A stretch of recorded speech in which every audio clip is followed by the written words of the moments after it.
to stay. Hello and welcome back to Beyond Boards, a podcast dedicated to the actions and interests of skaters beyond skateboarding. My guest today, Mike Carroll, grew up in Daly City where he picked up his first board in the mid-80s. By the early 90s, he had gained global acclaim thanks to his legendary parts in the Barbee videos, showcasing his unique style and forward-thinking trick selection at the iconic Embarcadero spot in San Francisco. In 1993, he teamed up with Rick Howard, Megan Baltimore, and Spike Jonze to launch Girl Skateboards. Since then, the Trail Tap Camp has left an indelible mark on skateboarding culture through the numerous amazing videos they've put out, inspiring generations of skaters around the world. At 50 years of age, Mike is living his best life raising his young daughter whenever he isn't skating or working on new Trail Tap projects. So here's my conversation with Mike. I hope you'll enjoy it.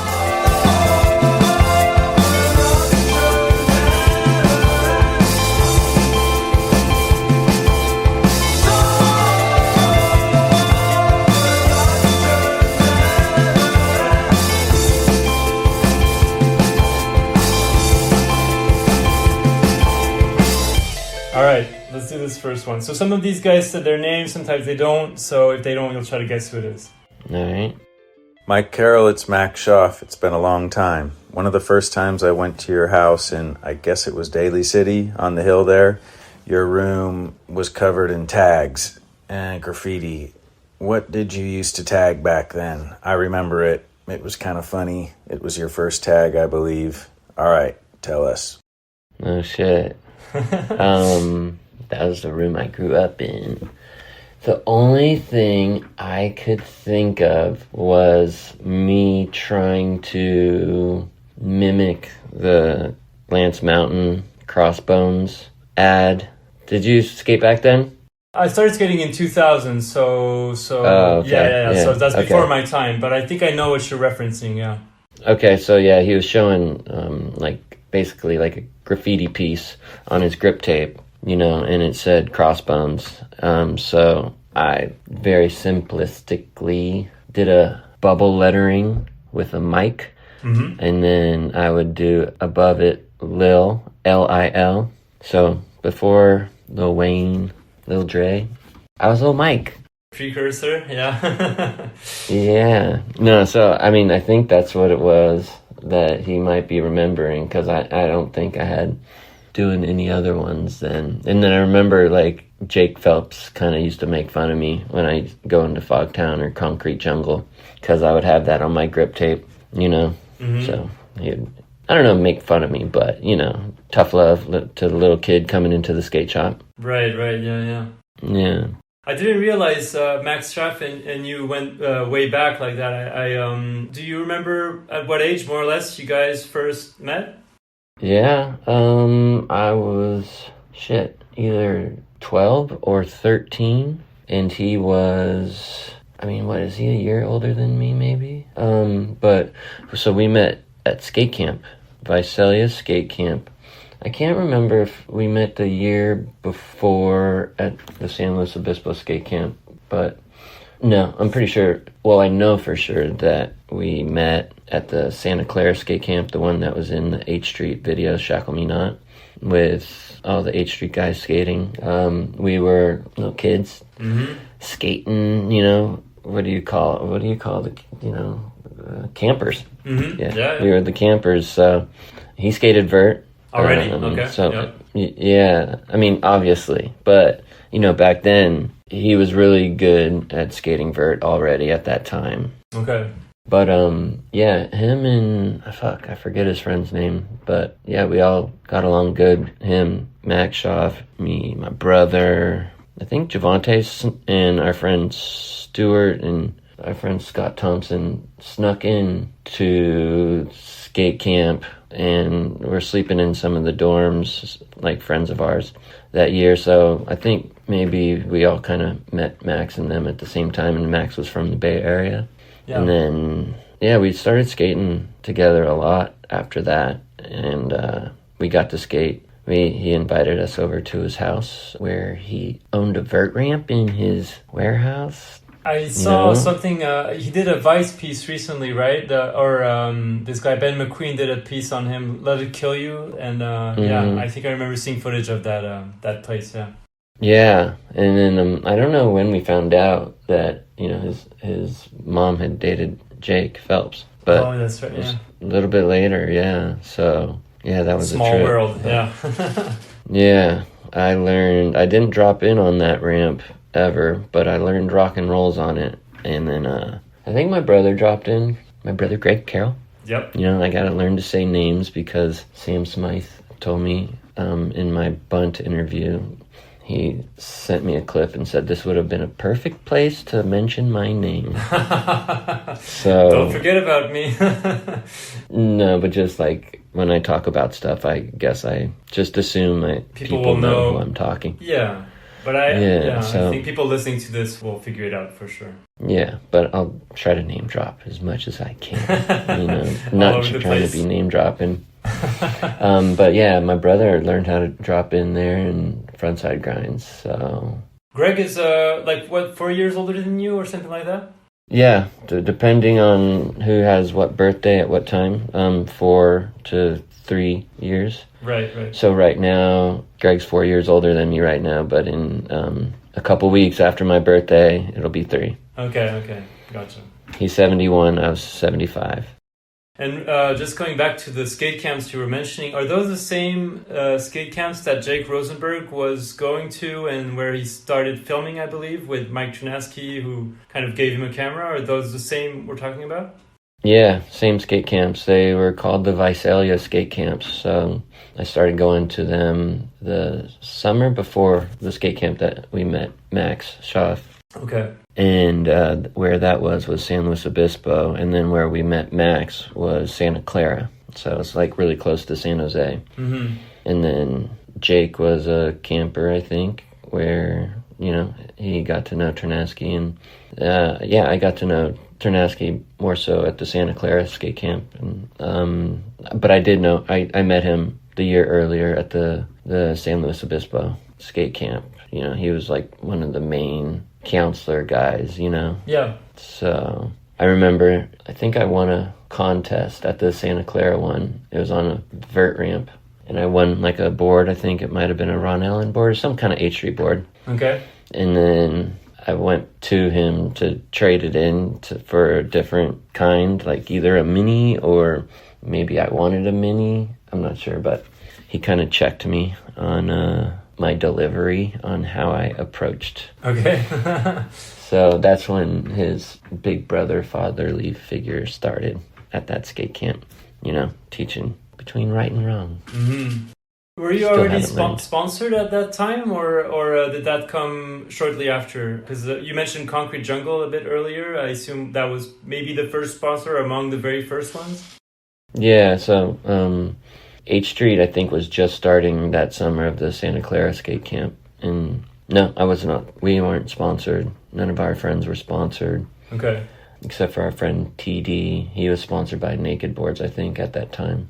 But yeah, I met like the H Street guys at that Santa Clara skate camp, and they came up and stayed. I think they stayed at our house, or they stayed close, but they were in the Bay Area, so it was like Carl Heineman, Rich Ezekiel, Brian Lottie, Darren Kimura, like all these guys that you in the Shackle Me Not video. Right. There's like random footage of us like skating some hills or when a dog comes running after me. And then we skate San Francisco State, you know, the famous rails that Duffy skated. Mm-hmm. We skated the smaller one.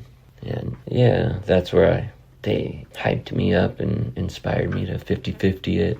So that was my first 50-50 on a handrail was captured in the 8th Street video. Yeah. Awesome.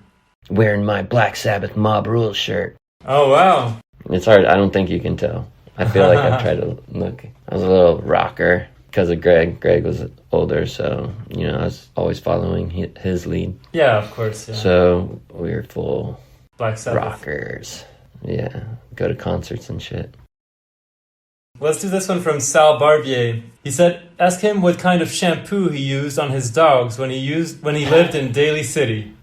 Dude, I thought he was going to bring up the sheets that would sweat for him or for everyone, because our house I don't think my mom was living there at that time anymore. So, but yeah, we didn't use shampoo, and it really, like, there's moments that I actually trip out in a crazy way, like sad. But like, we just didn't know how to take care of a dog. We weren't taught.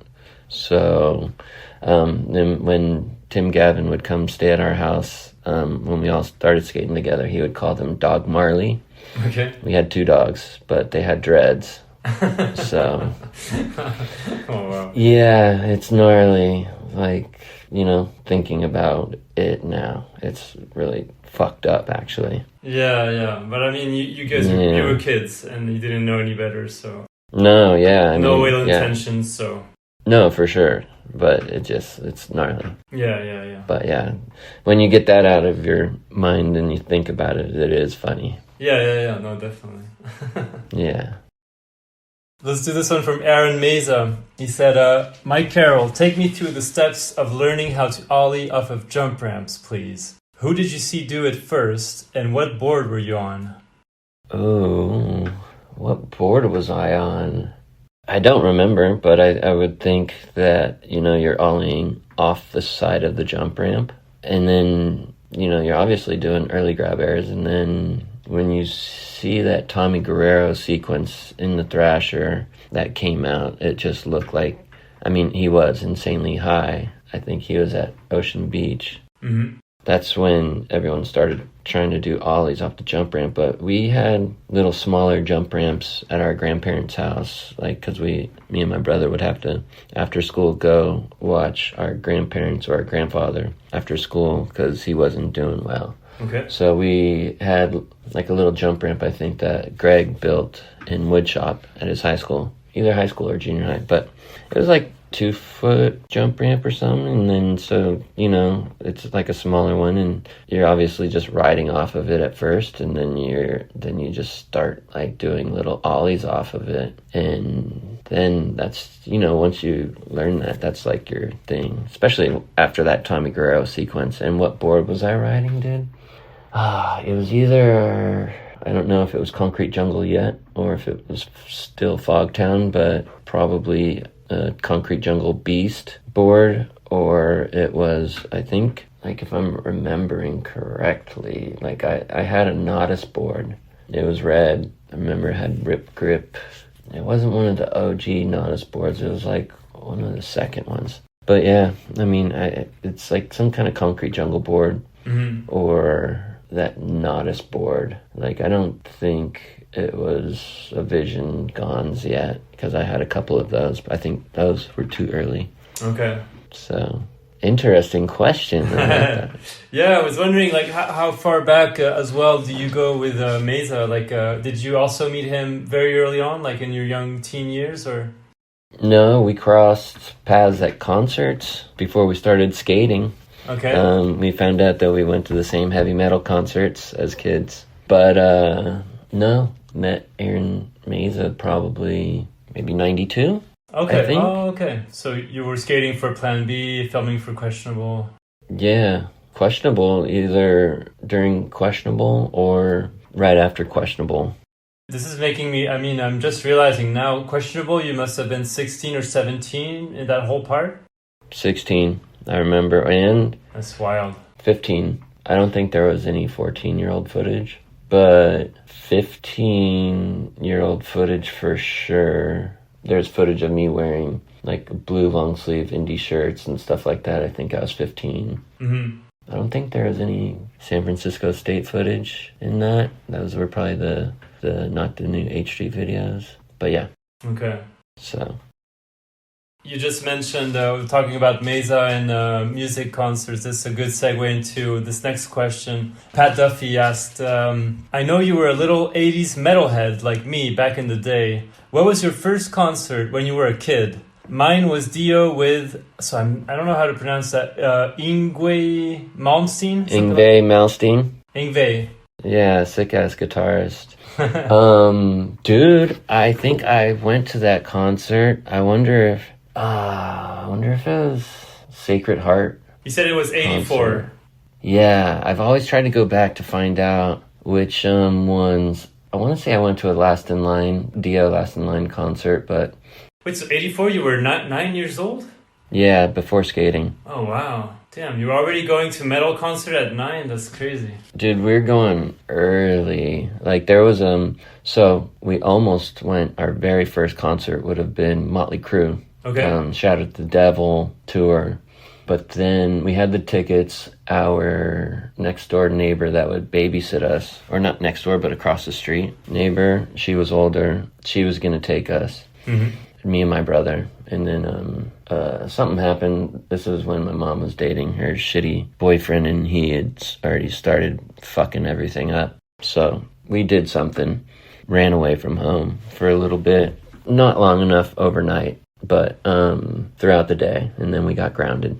So she took away those tickets. So the first one, dude, I don't know, man. I went to so many concerts. We went to Day on the Green. I think Scorpions headlined with Metallica was there. Rat played. Some group called Victory that we weren't familiar with. Okay. We went to Ozzy, Ultimate Sin. Oh, Iron Maiden. We went to a Maiden concert where Twisted Sister opened up. You know Twisted Sister? No, I don't think so. It's like, I wanna rock. Oh, yeah. Okay. Anyway, but I remember that, like, people were throwing shit at Dee Snider, and, like, I was still little, so when you heard cursing, you were tripped out. So I just remember him saying, fuck you guys, blah, blah, blah. Sick, that's rad. I wonder if, I'm pretty sure me and Pat were at that concert also. I bet you Meza was probably at that concert. That's funny, yeah. I didn't know you guys were all such metalheads at such a young age. It's crazy, yeah. It's cool. Yeah, probably having older siblings, maybe. Yeah. You know, and just like, that's like the peak of heavy metal, I think. Yeah. You know, and then I was just so obsessed with it. Like, getting all the new albums, all the magazines. So before skating and skate magazines, I was tearing out posters or pictures from magazines of all the, like, Motley Crue and everyone partying, photos with their Jack Daniels. Just, we got our mom to buy us a fifth of Jack Daniels to prop up in our room. Okay. Like, just because that looked cool. Yeah, sure. That's interesting because, like, I don't necessarily put you with heavy metal or, like, rock music in general. Like, whenever I watched video parts of you, a lot of them are, like, rap or hip-hop. Or I was watching yesterday your Fully Flared part, which had the 666 Mafia, but before the Judas Priest song. And I think that's, I believe, the only song, that, like, rock and roll song that you have to skateboarding, if I'm not mistaken. Yeah, I kind of did that on purpose. I mean, for the longest time, I always wanted to skate to a different Judas Priest song. But then, I forget, someone skated to it, Electric Eye, but it was the sickest song. But, yeah, I mean, I guess just by the time video parts happened, there was the Beastie Boys song that started with, so it's kind of punk, but they were considered rap. You're talking about Questionable, or Yeah, Questionable. And then, you know, I don't know, I think hip-hop was kind of new at that time, and then heavy metal was starting to be kind of glam in a way, so you're kind of growing out of it, you know, or at least the new stuff coming out. I mean, but I'm, 10 years old having this opinion, so... Yeah. I don't know, but... Yeah, I mean, the hip-hop thing slowly started with, I think, Run DMC, Aerosmith song, even probably before that. And then Javante playing Too Short. I heard Too Short for the first time through Javante. And then slowly hip-hop started coming around and took over. Just something... Yeah, and it was something kind of that started to be a little bit more relatable, especially with Hyro. You know, like Souls of Mischief and them. It seemed like they rapped about vans, riding the bus, friends sleeping over at the house, and being, like, progressive. Like, they were, like, into skills. Yeah. And like, at that time, you know, we were trying to be progressive and getting, you know, skateboarding skills and you know, doing something that no one's ever done and doing stuff in certain ways. And so, right. You know, like that's especially how Hyro became such a big part in the beginning. You know, it was like so relatable in a way, but also sounded awesome. Yeah. Oh, definitely. Yeah. You skated to a Hyro song, or is it Del the Funky Homo Sapien? Is it in Questionable, or is it in Virtual Reality? I don't remember one or the other. So, yeah, in Questionable, it was on a Del single, but it was all the, like, Hyro. Okay. Pretty much is like the introduction to hieroglyphics. Yeah, and so I used, like, the beginning, or I started it in the middle of a song called Burnt. Yeah, that's right. Right. Okay. Yeah, people always would say, "Oh, yeah, it's like a 3-song part. Crazy." It's just like, I mean, 3 pieces. Yeah, but I was like piecing like half songs together. So you know. But it's cool. I mean, it's iconic. I mean, I watched it again yesterday, and I think it was on the Classic Parts or something that Thrasher were doing for a while. And Tim O'Connor was saying that it was like one of his all-time favorites. And yeah, I mean, to this day, it's still just amazing. The music, the skating, the spots, everything is just so iconic. Yeah, that's so cool that Tim said that. It's crazy to hear, you know, when you're older, that your peers like appreciated your video parts, because I don't know, when you're young back then, you don't know what you're thinking, you know, but you know, you probably think everyone hates you or doesn't like the way you skate or something like that. So I appreciated hearing Tim say that. It was cool.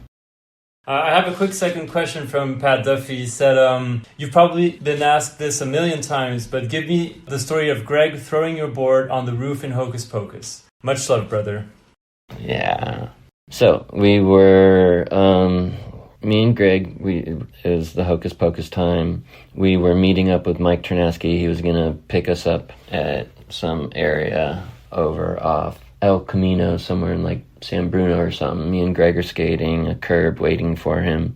And then I guess I was skating really close behind him. And then he like either kicked my board or threw my board or something. And so I'm like, what the fuck? Or something like that. And he's just like, you could have fucking hurt me, man. Okay. And so later that day, when we were skating with everyone, doing like little ledge stalls, whatever you want to call them. Yeah, Greg was coming up close behind me. And so... You got him back? Tit for tat. And so he threw my board up on the roof, but Ternasky edited it out. Yeah, I don't know. I'm assuming Ternasky edited that part. And then... The board came back down. Does that... Yeah, okay. Yeah, the board comes right off, so it was pretty funny looking. All right, let's do this one. This one's an audio one.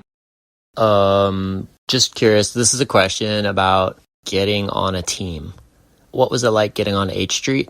I know H Street was kind of really new, and I remember being at the Kennedy warehouse in San Jose, and they were really kind of not welcoming to H Street, or if you rode for H Street. And I don't know what that was like, but maybe you could just tell me. Tobin. Yeah, dude. Getting on H Street at that time and going to like San Jose or contests, it was really fucked up in a way. You know, I mean, you know, you get older, you understand, just kids, and we were probably like that in some way, shape, or form at Embarcadero, but they were dicks. Dudes that skated for Santa Cruz.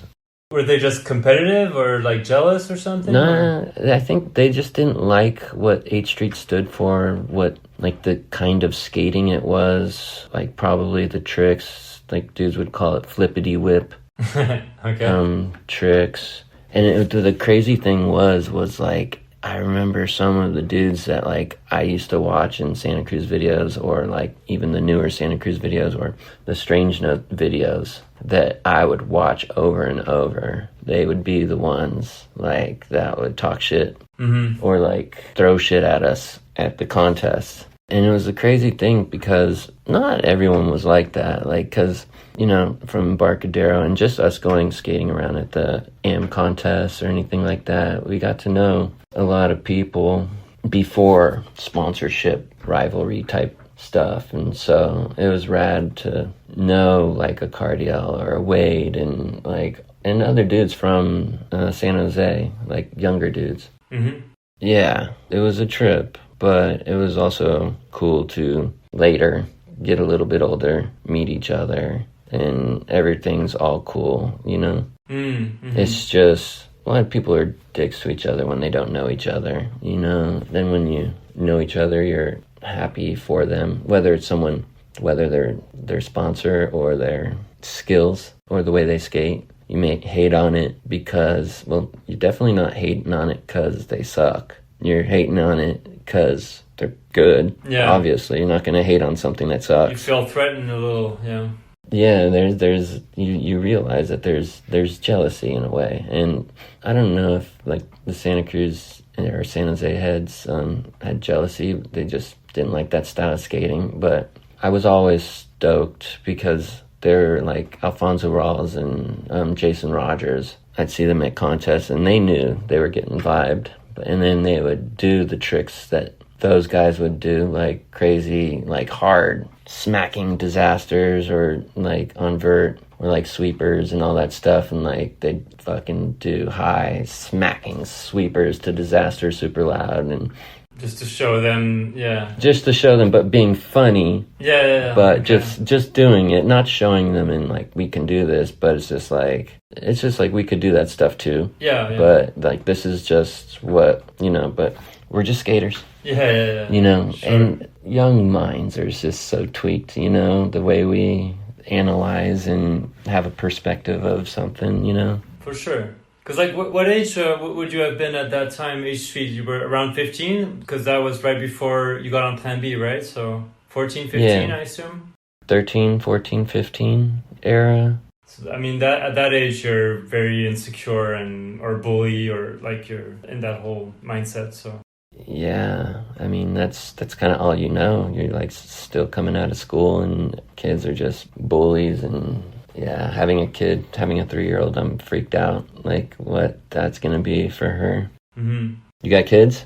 I don't know, but I have 8 nieces and nephews, so I'm watching them grow a little bit from a distance, and it's fun, but yeah, it's challenging. I'm sure it's quite a challenge to raise a kid. Yeah, just the trip, like the development of the mind and watching it learn or mature or whatever it is, it's just... And you remember how you think as a kid, you know, whether things were real or not. It's just like you made your own shit up. You made your own... Anyway. Yeah. No, and also it looks like time changes when you have a child because your child becomes like an incarnation of how much time has passed gone since they were born. So, I mean, I'm seeing my nephew Zachary's 16, and I'm tripping because, like, I feel like he was born, I don't know, 2-3 years ago, and it's already been 16 years. And I'm sure you feel the same way about your daughter, like 3 years old, but probably feels like she was born 6 months ago or something. Yeah, I'm just like, do we just train our minds to just get ourselves to the following, like when we're at school, we're just like, okay, it's Wednesday, that means it's almost Friday, you know, and then that helps you speed it up, and then, you know, just weird little mind tricks you do to help you get from one day to the other. Yeah. But, yeah, going back to Tobin, man, it was rad to, like, know him through all that, you know, and kind of, you know, go skate with, like, a Tobin or a Luke Ogden, and, like, they skated with a totally different group of skaters, too, and, you know, it's like we all knew each other, you know, especially behind the scenes, just because we weren't in videos together, you know, but there would be, like, certain dudes that were kind of dicks or tough love, you know? But, yeah, it's rad to grow up and know everybody. Let's do this one. Hey, Mikey. It's your old friend, Jacob. You know, I was thinking about what I wanted to ask you about, and I remembered when we were leaving the Skateboard Hall of Fame, and we ran into Christian Hosoi, and you started to get into just such deep minutia and details about style and tricks and moments in time when you were growing up watching skating and watching those older pros in the 80s. And I would love to hear you talk about sort of the impression of style that you got as a kid growing up into skating in the 80s. I feel like there were so many different disciplines and ways to skate. So I'm curious, like, who was your stylistic, or who were your stylistic inspirations when you were street skating? And is there a moment where you like tried to infuse some of those styles in how you did your tricks? Because when I watched the old footage of you, you know, in the jump ramp days or the contest days and the mini ramp days, you had such a like pronounced style straight away. And then I felt like you were always so conscious of it. So I'd love to know early style inspirations. And then as you got older, who were the skaters that you looked to, contemporary or in the past, that influenced you? Love you, buddy. Yeah, man. That's an interesting question. And it's interesting to think about, because speaking about hating on other skaters for doing certain things, you hate on other skaters for trying to bite other skaters' styles and stuff, right? Yeah. But as we're growing up, I'm going to assume most every skater, unless you're not watching videos, you know, are inspired by other skaters. For sure. And whether you consciously do it or subconsciously do it, you do it and you get inspiration. So going back to then, I'm going to say at that moment, like early days, style-wise, was Tommy Guerrero. Mm-hmm. That it was Tommy Guerrero straight up, and probably only, I mean, Christian was in a way, but his was a little bit more, or I mean, less like something that I felt I could do. Yeah. You know, and it's dressing wise I'm talking about right now. Yeah. But then, I didn't try to skate style wise like anyone.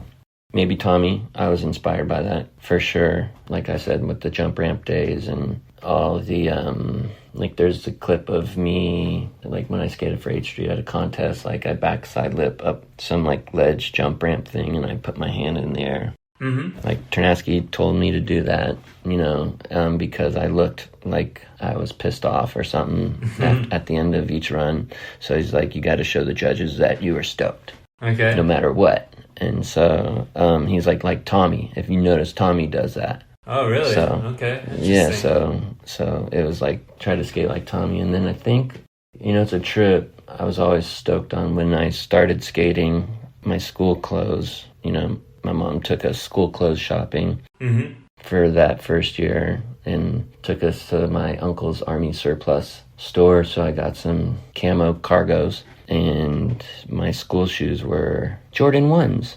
Oh, wow. So those red, white, and black ones. Mm-hmm. And then I think there's a famous photo of Gons doing a rocket air maybe, wearing maybe camo, I'm not sure, cargos with Jordan 1s. Okay. And this is, you know, so when I had started skating, those were already my normal non-skater clothes because I wasn't skating yet. So that just kind of became my go-to after we went goofy boy style. But then, so after Tommy, I think the biggest influence, there was a moment where I was super stoked on John Schulteis, the way he skated for like on 8th Street. Mm-hmm. And we had a mini ramp, so I always thought about him or Danny way on mini ramp. And then Julian and Jason Lee were like the ones when like video parts were kind of became a thing, because before that there wasn't really video parts except for maybe Tommy's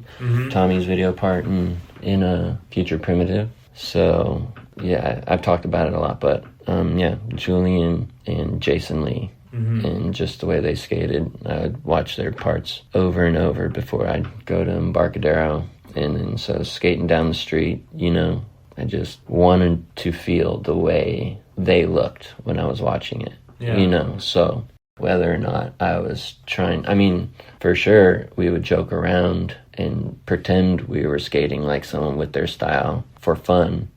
Whether or not that became, I don't know. So they were really big style And just normal, and just normal dress, I think just dressing normal is just dressing normal. So, but I think they kept it normal. They never got into any trends, which was always cool to notice. I wanted to ask you, about style in general, because, I remember when I started skating, I was more focused on learning how to do tricks, and progress, and not necessarily concerned too much about style. That kind of came a little bit later, maybe the second or third year I started skating. I remember watching Yeah Right for the first time in 2003. I was 16 or 17. And I think that's the video that I kind of understood what style is, like there's technical prowess or skill, but then there's style. There's the way you skate, the way you move your body, and the spot you choose, the clothes you wear. But I wasn't necessarily conscious of all that when I first started skating. And I was wondering if that was the case for you as well, or were you straight from the beginning aware of the importance of style in skateboarding?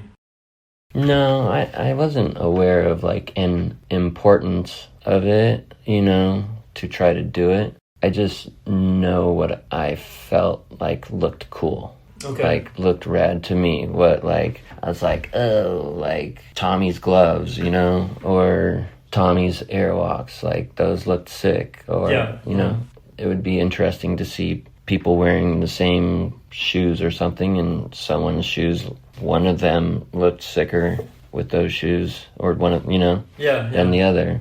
And then then you get a little bit older, and I was trying to talk to someone about this, me, Jake Rosenberg, Rick Ibisetta, and James Kelch. Mm-hmm. And I was trying to figure out how did there become a standard, what was whack, what wasn't whack, what was acceptable, where did that come from? But there's a Javante, I remember him always saying no credit. Someone does something super sick, but just because it was a good trick doesn't mean it was sick. Oh, yeah, okay. That was a hard trick or whatever, but it wasn't sick. Okay, yeah. Or that person is really good. That's the way I used to kind of start to say it. That person's good, but they're not sick. Yeah. And then Javante would be no credit. And it's just funny, that just there you go again, little kid shit. But and it's all perspective, unique to each individual. But yeah, it's a trip how that becomes a part of some skaters' thought process. Yeah, it's just when you set up a board, when you're looking down, something doesn't look good if your shoes don't look good or whatever. Or at least that's me, and I know a lot of other people. Yeah. It makes a big difference.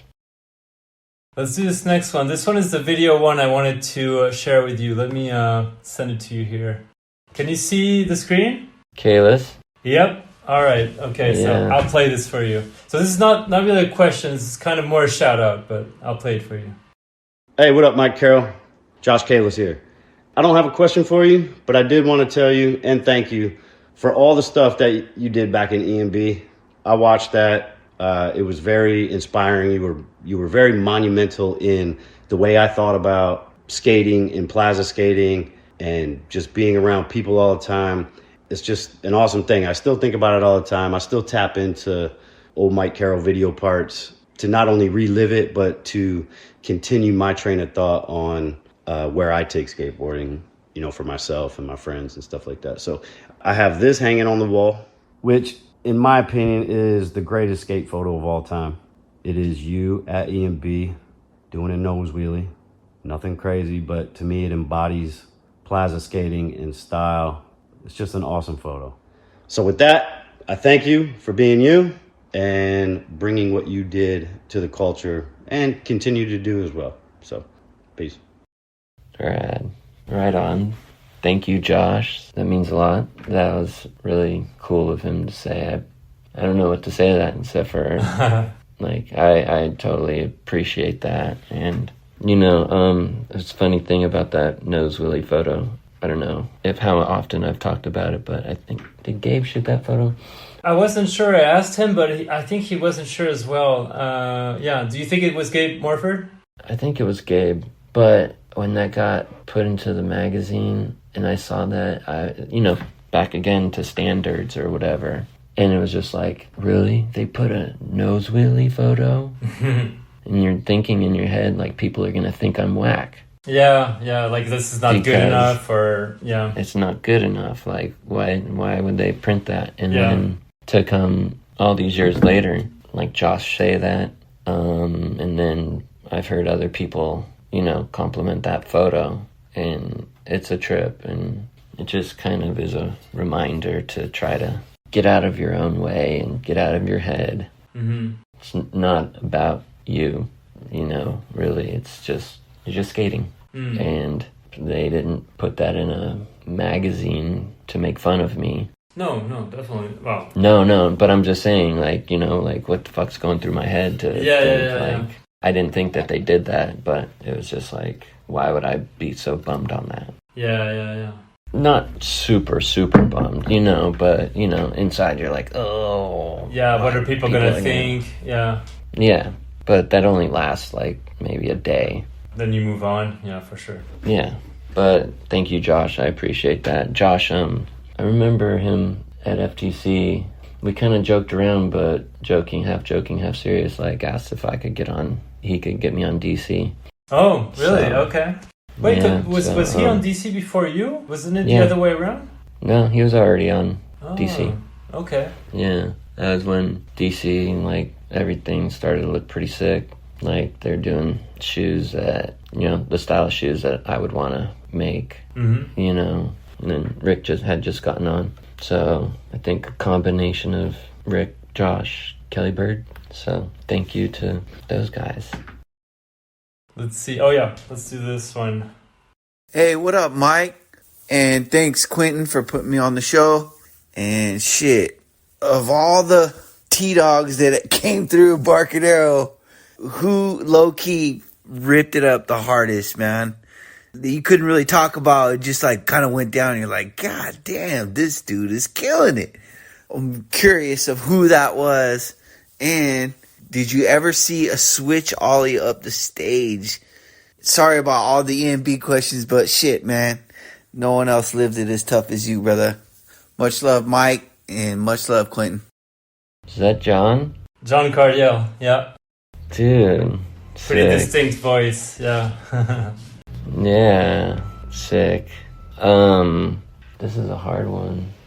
The Spencer Fujimoto's, but he kind of became a local in a way.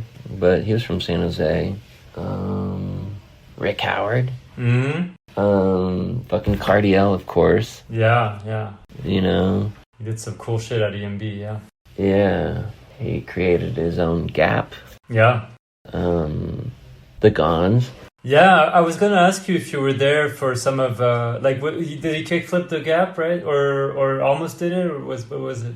Yeah, I mean he kickflipped the Gons. Yeah, I mean he kickflipped his gap. Yeah. I was there the day he did it. I don't think it was the first time he did it. I think I heard that he had done it the day before. I think. Okay. We heard rumors that Rodney Mullen, Mark Gonzalez, and Natas Kappas were down at Embarcadero. So a lot of people showed up the next day to see if they'd show up, and they showed up again. Oh, awesome. And so we heard, this is the way it was explained, was Mark Gonzalez, or the Gons, ollied over the trash can. That's how it was explained. Okay. By people, because at that time, there was no Gons yet. There was no, I don't know if you're calling it gaps yet. Might have been channel, like vert ramps. Uh-huh. But nobody had ever tried to ollie that?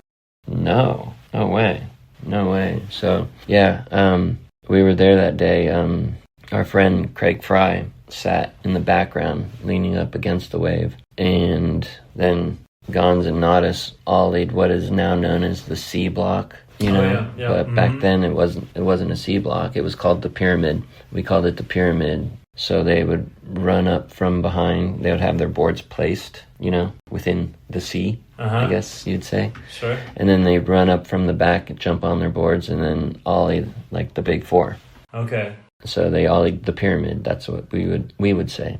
So we all stood up in a line up the 4 blocks. So in the sequence of Gons and Natas doing it, me and Greg and a bunch of our friends were in the background of that photo. Awesome. So before it was EMB, they killed it. Fausto pretty much invented the spot. He had the first photo, I think. What about the switch ollie up the stage? Do you remember seeing someone try that or do that? No, not that I'm remembering right now. Okay. Well, speaking of Embarcadero, this next question is from James Kelch. And he said to ask you, what is your favorite non-skateboarding event you witnessed at EMB? I mean, if it's favorite or just crazy memory, just James trying to ollie over this girl, like sitting on the little three and hanging up on her head, like, kingpin to the head. Oh my god. Holy shit. That's gnarly. I think the earlier crew of Embarcadero, before it was EMB, people called them Embarcaderians, but they were just their own little crew. Mm-hmm. Like, they would just kick it down there with a keg of beer and just sit there and drink. And just non-skateboarding events, just all of us hanging out, laughing, talking shit to each other, capping on each other. Mm-hmm. I mean, there were some gnarly fights. Oh, I'm sure, yeah. Yeah. Let's see. I have a few questions from Lance Dawes. His first one is, what is your favorite Bay Area rapper? And I want details. I mean, Too Short, yeah, that was or actually Paris was one of the first Bay Area rappers that we heard. And I remember going down to a contest. We drove down from San Francisco to a contest at the PAL warehouse. Might have been Quartermaster Cups or something like that. And Javante just listened to this one song over and, or not, there was more than one song, but there was one, The Devil Made Me Do It, Paris. And that was kind of introduction to the Bay Area rap. Mm-hmm. And I don't even think at that time you were even thinking this is Bay Area, or the region, but the song was super sick. Yeah, Too Short, for sure. That was, even for that time, just his subject matter was, being a teenager, growing up, puberty. It's really exciting to hear someone talking all that sex stuff. Yeah. And funny. And just funny. But, yeah, and then, then it became like hieroglyphics, Del the Funky Homo Sapien, so like Del and Souls of Mischief, all of Hyro, that. And there's another group, they're called Three Shades of Rhythm, or Three Shades. They later became Board Stiff. And in that group, there's a kid that we skated with. He skated for Naked Boards. He was the one who actually got me sponsored by Naked Boards. That was before H Street? Yeah, right before H Street. All within months, like that summer. But yeah, TD Camp, Thorsten Daniel. He's the one who made the beats for Three Shades and Board Stiff. I don't know if it was exclusively or just majority. But those, it just seemed like at the time, I think I just said, kind of more relatable. They're just they're teenagers just like us, all hanging out with each other, just like us at Embarcadero. And that was when EMB was happening. Mm-hmm. And it was different too. It was different than, let's say, all the other rap that was out there, or at least to us, it just felt like they were, like I said, I just felt like they were just some teenagers doing something creative, and it was their passion, and trying to be, I don't like the word progressive, but being, technically trying to progress and push, push their passion and do things differently and better than others. Yeah. Not better, different, but, I just wanted to ask you, the hieroglyphics song, it's actually the Del song in the Plan B video. Is it the questionable or virtual? Yeah. Did you bring that one to Jacob, or was that kind of something he suggested? Do you remember who thought of using that song first? I did. Okay. Yeah, Jake actually, after that video, after Questionable, he got in touch with someone from the hieroglyphics. He might have even gotten in touch with Domino, who I think was the manager at the time.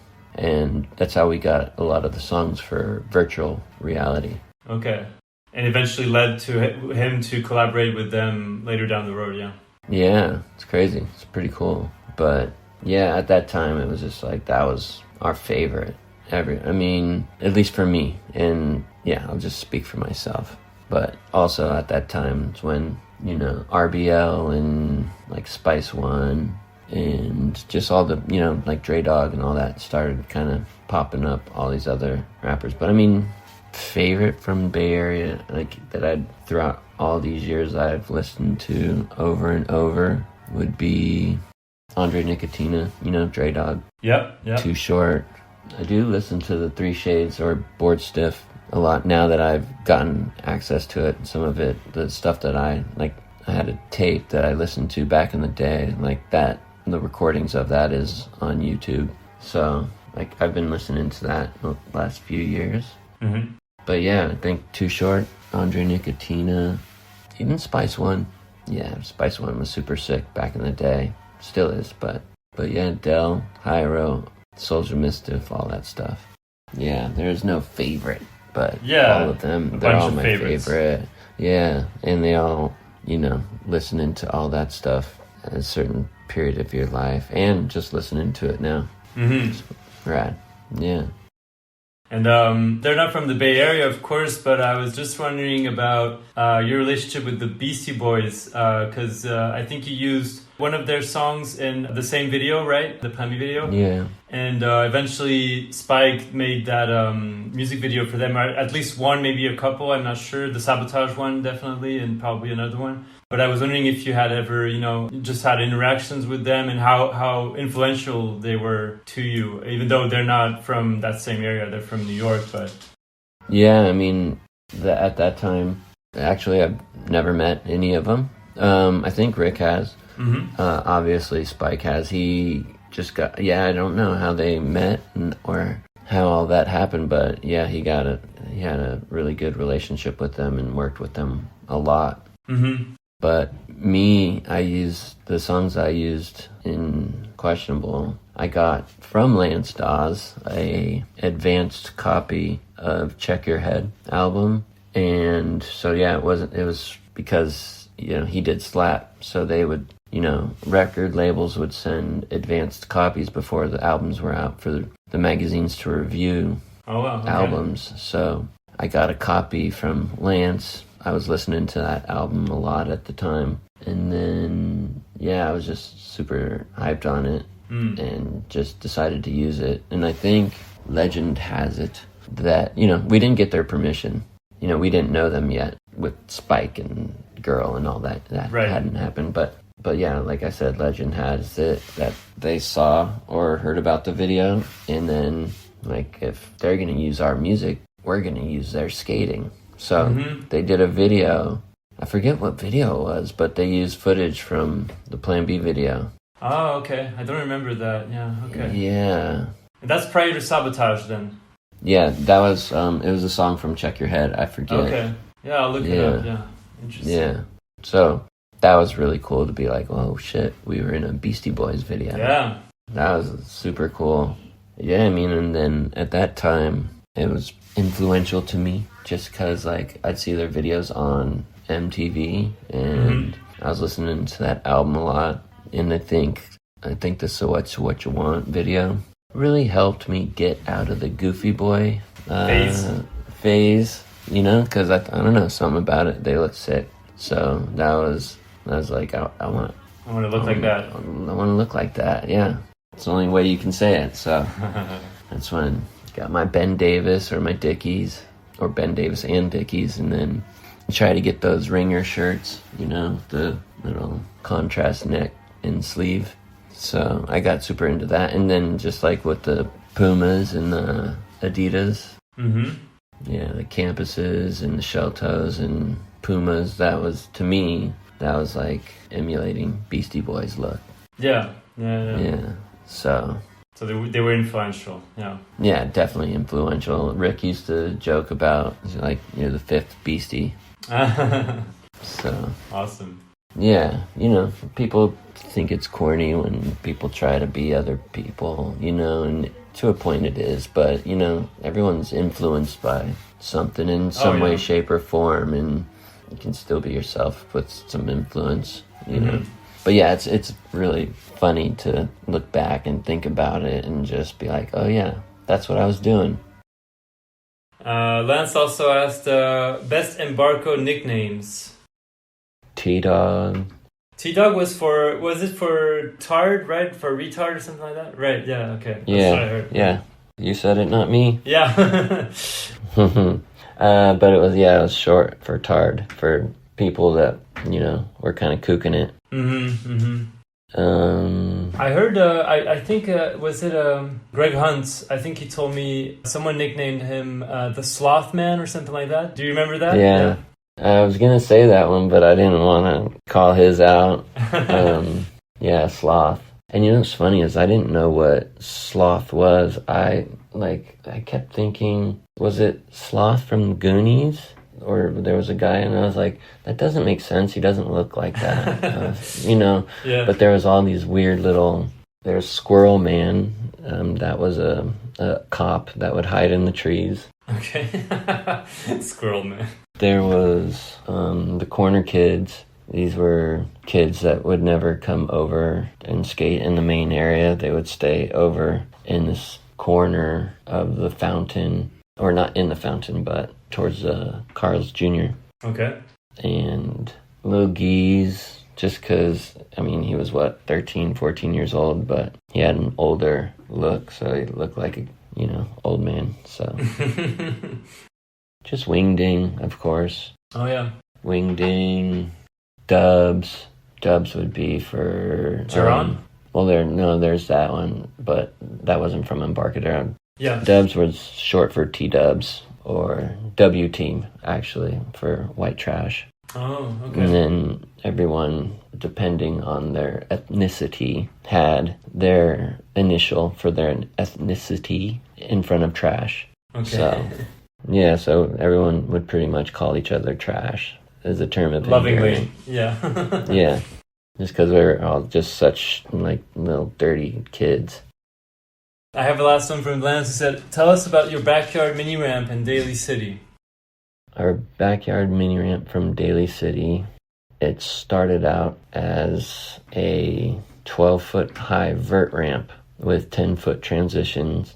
It was down the street from our house. This dude, Mike Del Campo, had it in his backyard, and then his neighbors complained, so he had to tear it down. So we got the scraps and moved it, with 10-foot transitions to our backyard. So it was a 9 or 10-foot wide mini ramp, which people used to always laugh at us, because it usually goes in increments of 4 feet. Uh-huh.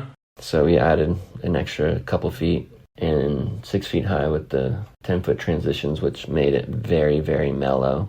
We had a 6-foot extension on one side. Then we ended up, I don't know how long later, because it was so mellow, we cut into the side of the frames in there so we could prop up the side that didn't have the extension. It was so you could, right when we started learning Smyth grinds and stuff. Mm-hmm. So we made it a little bit steeper, so it was just 10-foot transition, and I think the last foot or foot and a half just went super elliptical. Okay. So, yeah, not vert, but yeah, just had a crazy kick. Yeah. But, yeah, man, a lot of us learned how to, mini ramps were big back then. Definitely learned how to do a lot of stuff. Sam Smyth broke his arm there one time. Danny Sargent. Oh, yeah. He was one of the coolest, sponsored skaters, that was around in SF. Mm-hmm. He would always talk to us. And so he came by a couple times. And then one time I got home from school and he called my house and then asked if he could come skate. And then I said, sure. He came over with a few people, and one of them was Lance Mountain. Oh, wow. And that was insane. Oh, yeah, I can imagine. Wow, this is insane. So, yeah, that was a trip. That was one of the coolest experiences ever. I bet. And, yeah, but, did I mention when it was the vert ramp still down the street? Chris Cook had a photo on it, and he was doing a wheeler, undercoping. Mm-hmm. So he just had one wheel on the ramp. That was pretty sick. So our ramp was famous before that, dude. But yeah, Lance got a photo skating it. I wonder if it was Luke that came and took photos. Ogden. What happened to the ramp? Like, eventually, did you just tear it down when you guys left that house, or what happened to it? Yeah, I can't really remember. I think it might have started rotting, maybe. We just probably, got weathered, because it was outdoors, and we weren't going to maintain it, especially Sure. we didn't have the money to, I can't remember how or when it got rid, if it ever, Okay. because me and my brother lived there, and then he moved out. And I think in '94 I was in Vancouver when he called me and said I had to move out because he got a call from my mom saying she was moving back in and her boyfriend was gonna throw away all my shit if it wasn't moved out in a couple days. So my brother and my girlfriend at the time moved it all out. Oh, wow. So I don't know if the ramp was still there or not. Do you remember what year you moved to LA? Like, was it around that time? Yeah. 94, Yeah, 95? so when I moved to LA, it was 98. Oh, 98. Oh, okay. Yeah, February of 98. In 96, I had a girlfriend that we lived in San Francisco together, then we broke up. So we moved out of the apartment we shared, and I went to LA that summer, and then traveled. And then when I came back to SF in the fall, I slept on Sam's floor at his house. He let me stay at his house while I was looking for an apartment. I did that for a couple months, and then found an apartment, lived there. I think I signed a 2-year lease. The dude thought I was a drug dealer or something. Told me to keep my friends. I can meet them around the corner and do whatever I needed to do, but not allowed to come to the apartment. It was pretty whack. Just, I think, because I was younger and dressed the way I dressed. Yeah, okay. And then, yeah, so 2-year lease, and then I remember I broke the lease. He was happy to get me out of there. Get rid of you, yeah. Okay. Yeah, so, yeah, moved out in February of 98. But especially because Chico had an apartment down in LA that he shared with his girlfriend from before. She is moving out, so he was moving back in, and it was a 3-bedroom for $1,050. So split that between 3 people. So it was me, Tony Ferguson, Chico. Oh, wow, okay. It was pretty sick because I was paying a lot more than that in SF. So Oh, yeah, yeah. yeah, SF was getting expensive at that time. I didn't realize that because Girl started in 93, so I kind of assumed that you might have moved down to LA somewhat early after you guys started the operation, but it looks like you stayed for another 5 years in SF until you actually moved down to LA. Yeah, I was going down to LA a lot, but yeah, definitely still in SF a lot. And one of the reasons I was down to move to LA is like a lot of my friends like from Embarcadero and whatnot were just not skating as much anymore. Mm-hmm. And so it was just like, there was other people to skate with, but it just was different. It was a different feeling. Mm-hmm. So just made the move. It was weird, I was like, I'm going to be back in a couple years. Like, I'm not going to be from LA. Yeah. Because it was just like the stereotype of LA, like Hollywood and whatnot. Mm-hmm. But I'm still Bay Area. Have you ever considered moving back to SF? Like, now it's been, over almost 30 years that you've been living in LA, so... Yeah, I've been living in LA, probably now longer than in the Bay Area. Just by like a year or two.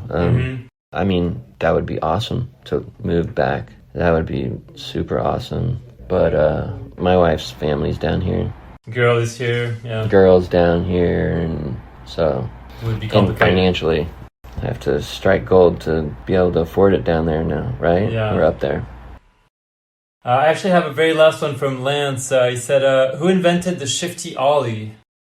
Interesting question. I have never thought of it as a trick being invented, but Gons was the first person I saw do it. Mm-hmm. And I don't know if I'm remembering correctly, but I think it was at this contest in Oceanside where Ron Chapman, Jeremy Klein, maybe Matt Hensley turned pro at? I'm not sure. I could be totally botching that, but it was like Hensley had this photo, kickflip, backside grab, red board, not a sticker, blue rails, I think. And I remember just going over the hip frontside and just olling, but just tweaking it, shifty. His was more of a scoop. I mean, but Tommy Guerrero kind of did it on flat, just skating down the street, you know, Omar Salazar style. You know what I mean? Like that little, sure. You know, so I don't know. That's my knowledge of the shifty ollie. Let's see. This one is from Frank Gerwer. He said, who braided your hair and questionable? It was my friend Christy Carmelingi. She is currently married to Josh Swindell. Okay. She stayed in touch with him. He went away for a little bit. It was very surprising. But anyway, yeah, so I met her and another girl through my friend Nick Tershay. Oh, yeah. Because he was from San Jose, so she was from San Jose. Yeah, she was a really cool girl. And the other girl would come hang out at our house. I mean, it was crazy thinking about it. She, like, kind of helped take care of me in a way. Like, she'd do my laundry or something, you know. She was older. You know, not a lot older, but she was just responsible, you know, for that age. But, yeah, she braided mine and Rick's hair. And she would dye my hair, too. She was my hairstylist, except for Wing Ding. He had the hair clippers that he would plug into a light pole down at Embarcadero, and he would shave our heads around the sides for the Sideshow Bob haircut that in old Embarcadero footage or photos, if you see longer top hair and shaved around the sides, the Sideshow Bob, that was Wing Ding with his clippers. I wish we had photos of that. That would have been cool. But yeah, Christy Carmelingi. I hope I'm saying it properly. I haven't said her last name in decades. Or maybe it's Christy Swindell now. He added, that's a random one. I also had this girl braid my hair in school after I saw that same thing. Mike is my favorite, him and Julian. Frank is my favorite. Hello, Frank. I love you, sweetie. I have a question from PJ Ladd. Patrick John. He said, this is not a question, but you should mention how bringing his whole crew, the EMB crew, onto stage at Sodi Party was one of skating's unsung greatest moments. And I didn't know about that, actually. So what year did you get Sodi? Was it 94? Yeah, 94. Okay. 1994. Yeah, you know, they had me come up on stage to accept the award. And I was super drunk, just, you know, Strawberry Hill boons. I think I had like 4 of them in me because I was super nervous. And then I was just talking, and then I just, you know, saw my friends, and it was just like, this isn't just for me, this is for all of you. And just asked everyone to come up, you know, because, yeah, without them, there would be no me. We were all feeding off of each other at that time. For sure. You know? Like, we were all learning tricks together at that time. You know, like, oh, you're trying that? Can I try that with you? Sam Smyth invented the no-slide nose grind. I'll say that because I forgot to mention his name the last time. Because I think... when people were... Yeah, that's funny because he actually sent me a question for you, and it's, who invented the no-slide nose grind? So there we have it. There you go. Perfect. Yeah, man.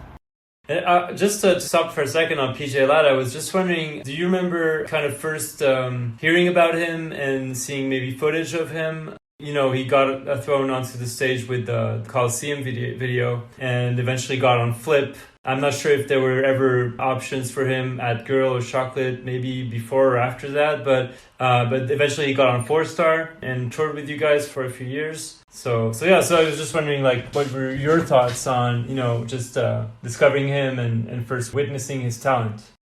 Yeah, I mean, that's just another person who was insane and just came out of nowhere.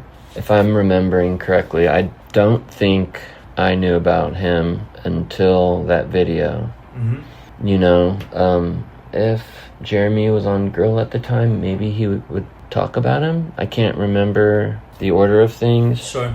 But then, yeah, when that video came out, it was just sick. Because, again, you know, there's people that are, I guess, for lack of a better word, progressive, do technical tricks or do stuff that never been done, trick-wise or combinations, and a lot of it's gross, or it's, and there's some people that just can do things, I don't want to say gross tricks, but tricks you would think on paper would be gross. Yeah. But PJ was surprisingly, he looked sick, and, you didn't come across that often, especially someone coming out swinging like that, like, that part was super rad, just his style, his push, everything that he did. It was really cool. It was just like, it was a rad thing to experience or see, and so,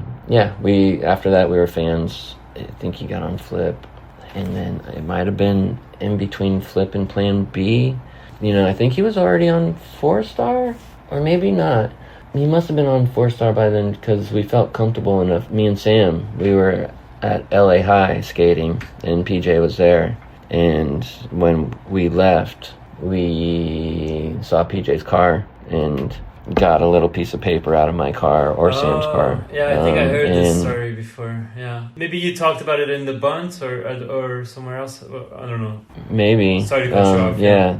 Yeah. Sam just wrote a little contract. We promised to stoke you out as long as you whatever. But you stoke us, stoke you, and then we signed, and then left a line for him to sign. Okay. And we left it on his windshield. And he never responded or replied? Like, he didn't call you after that? No?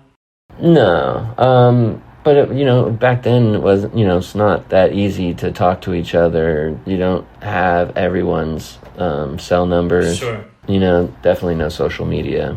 And just awkward skaters. We don't know how to communicate with each other properly anyway. So, but I think maybe through Jeremy, we let Jeremy know, like, we're down for him for sure. We were down for PJ for sure. Yeah, he would have been sick on Girl.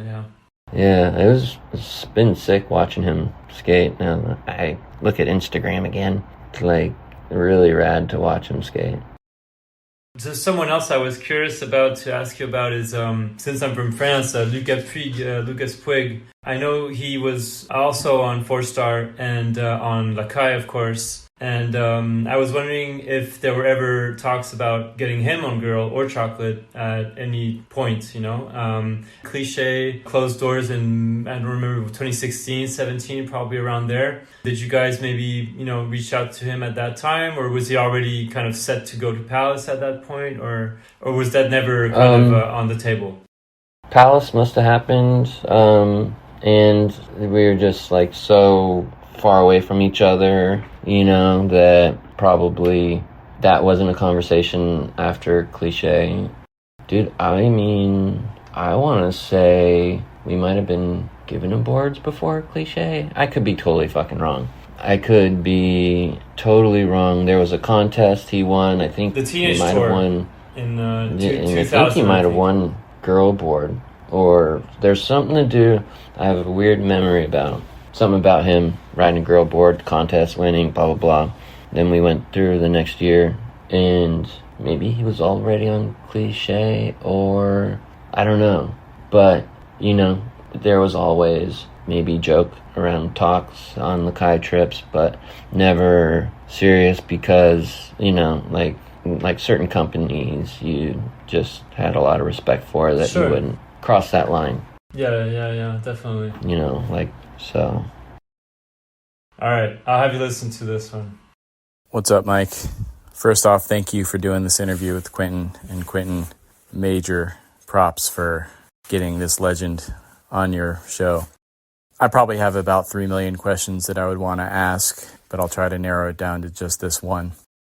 In 1991 and 1992, it seemed like you and your friends were light years ahead of everyone else. Not just in terms of technical complexity, but style and flow and obviously fashion and music. I think, your questionable part resounded over the world of skateboarding and totally changed the way that people thought about skateboarding. I'm really curious, just before Plan B, how much time you were spending in San Diego or in Southern California. You hear these stories about, like Henry going down and skating with the blind team and then coming back up to San Francisco, and, that kind of cross-pollination and fusion that happens between these major skate cities with almost no video footage of that. So I want to know about that time just before your questionable part, and when nollie flips came in, when switch flips came in, when like flipping out of a nose manual or, nollie heel flipping out of a fucking nose slide or whatever, when that shit started to come in, and who you were skating with and who inspired that. Okay, I think that's it. Thank you. This guy has a famous Thrasher show in the last couple years in which he explores city architecture. Oh, Ted? Yes. Sick. What up, Ted? I like that detailed question. It's interesting going back and thinking and just tripping on times and, yourself changing and blah, blah, blah. So I was going down to San Diego a lot because of H Street. Southwest, I just remember Southwest. It just always flew straight to San Diego. Anyway, and so Ternasky asked me, like after me and my brother, we had gotten into a fight over grip tape. He let me borrow grip tape, and we were skating for H Street at the time. And then he let me borrow grip tape, and then I had some grip tape later, and then he said he needed grip tape. He needed to re-grip his board, and I felt I had priority because I wanted to set up a new board. Anyway, little kid shit. We fought. Grip tape sheet got wrapped around my neck, not all the way fully, but I just had scabs. It wasn't noose. Okay. So I ran away from home, I guess. These are air quotes I'm doing, ran away from home. And I lived with Nick Tershay and his dad. Okay. And so Mike Ternasky came up to San Francisco and we had lunch together. And, me being 14 years old, it was weird to go eat at a restaurant with just one other person who wasn't, family or whatever. Yeah. So I'm awkward. But he was super cool, and said he was concerned about, my home life, what was going on, and he asked me to, come down to San Diego. Mm-hmm. So I was talking to Brian Lottie at the time, and he was going to go to San Diego.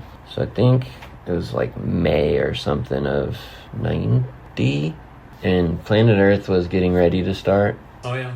And Brian was getting all graphics and stuff for Planet Earth together and shapes. I had met Brian at that Santa Clara skate camp. He skated for H Street, so me and Greg had flown out to Vegas because Brian Lottie lived in Vegas. Oh yeah, that's right. So we went out there a few different times to hang out and skate with Lottie.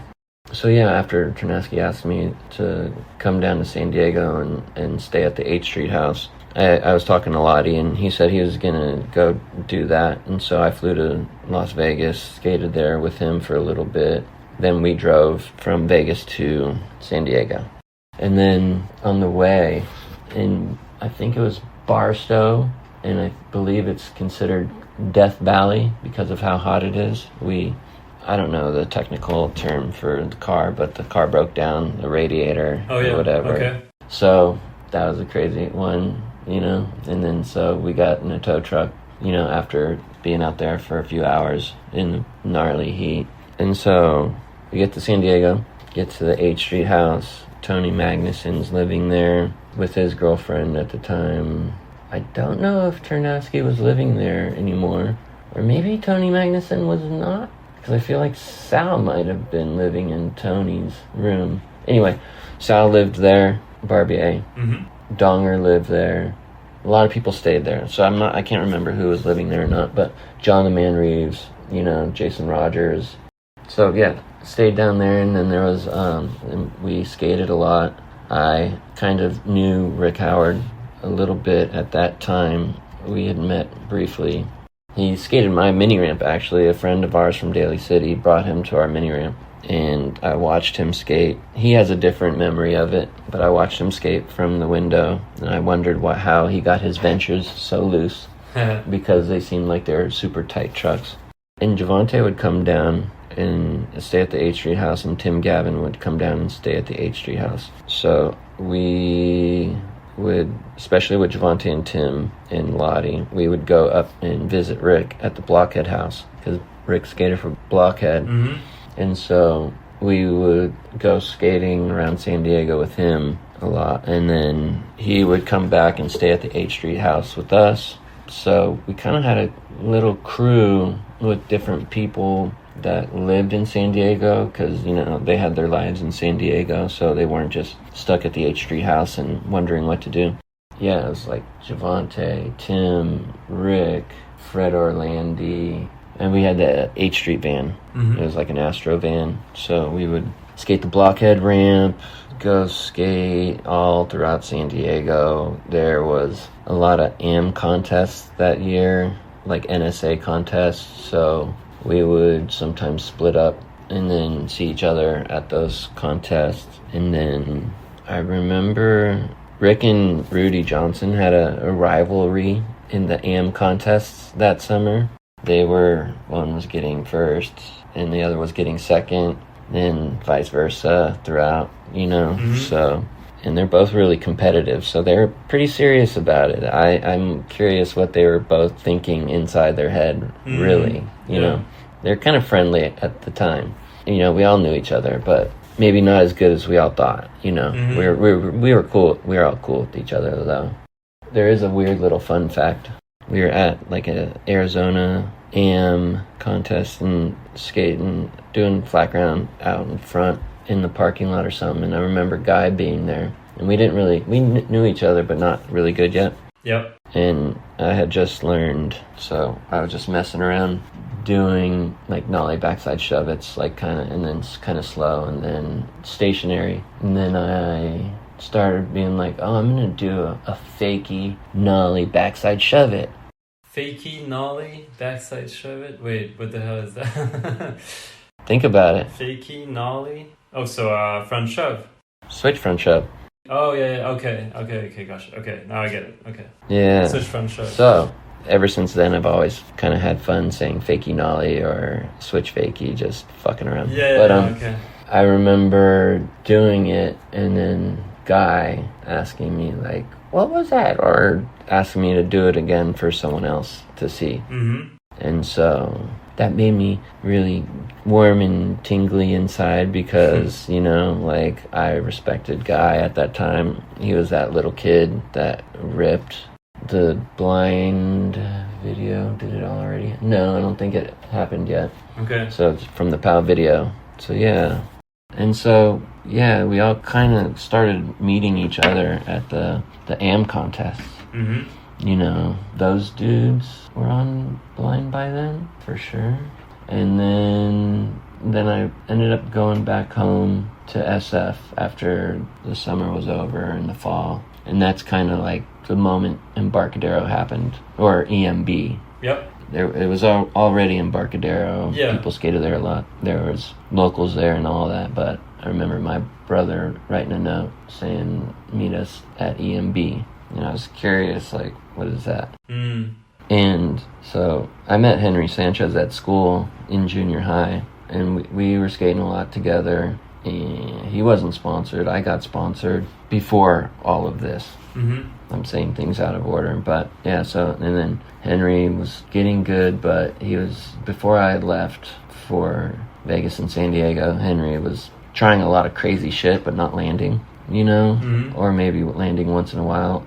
When I got back home, Henry was landing all of that stuff and getting really consistent, and I think he was on Reel by then, like they had just started Reel. And so, yeah, so we all kind of met each other from those contests, and I stayed in touch with Rick when he went back to Vancouver.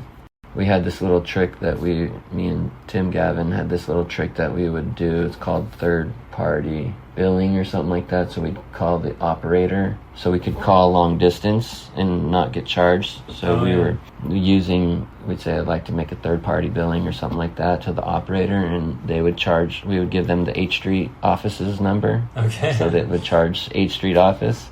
So we all stayed in touch kind of through that, you know. At least me and Tim and me and Rick. Yep. And then, I don't know, Rick turned pro that summer, the end of that summer. And it's funny, we were trying to get Rick on H Street at that time, and Javante was trying to get on Blockhead and Blind, you know, just because we were all hanging out with each other. Mm-hmm. We might have gone up to World. Yeah, we did go up to World Industries, and we got, like, Ghetto Wear. So we probably went and skated with Guy, because Javante did have the relationship with them, you know, because he skated for Pal, and I think he skated for Blind a little bit before that. Javante jumped around from sponsor to sponsor back then. Oh, yeah. It was crazy. So, yeah, we probably skated with Guy up in LA, maybe Rudy. And then after that, when Embarcadero started kind of popping off, you know, I remember Rudy would drive up to SF in his Mustang, or they drove up one time with Rocco's Porsche, I think it was. Mm-hmm. And sometimes those guys would stay at my house, like Guy and Rudy and Tim Gavin, Matchner. I forget who it was that was staying at my house, because my brother was skating for and maybe working for Dogtown or Think. I don't know what was going on at that moment. Uh-huh. But, like, there would be dudes like Jason Adams staying at our house, and, like, Cardiel and Wade Spire would stay at our house. And so one time, I think it was either Wade or Cardiel was staying there, and Guy was staying there at the same time. And there was a 2-liter Coke bottle in the refrigerator, and Guy went to go grab it, and I think someone stopped him before, but it was spit from chew, you know, like tobacco. You know, when they chew tobacco and would spit out. Sure. So they would just spit it. I think it was in the fridge. I don't know why they would put it in the fridge, but yeah, Guy would always bring that up years later, just like, dude, remember when I almost drank I forget who it was, either Wade or Cardiel. So it was kind of the AM contests in a way that we would all intertwine. Mm-hmm. And yeah, I would go down to San Diego a lot. So short answer, very long.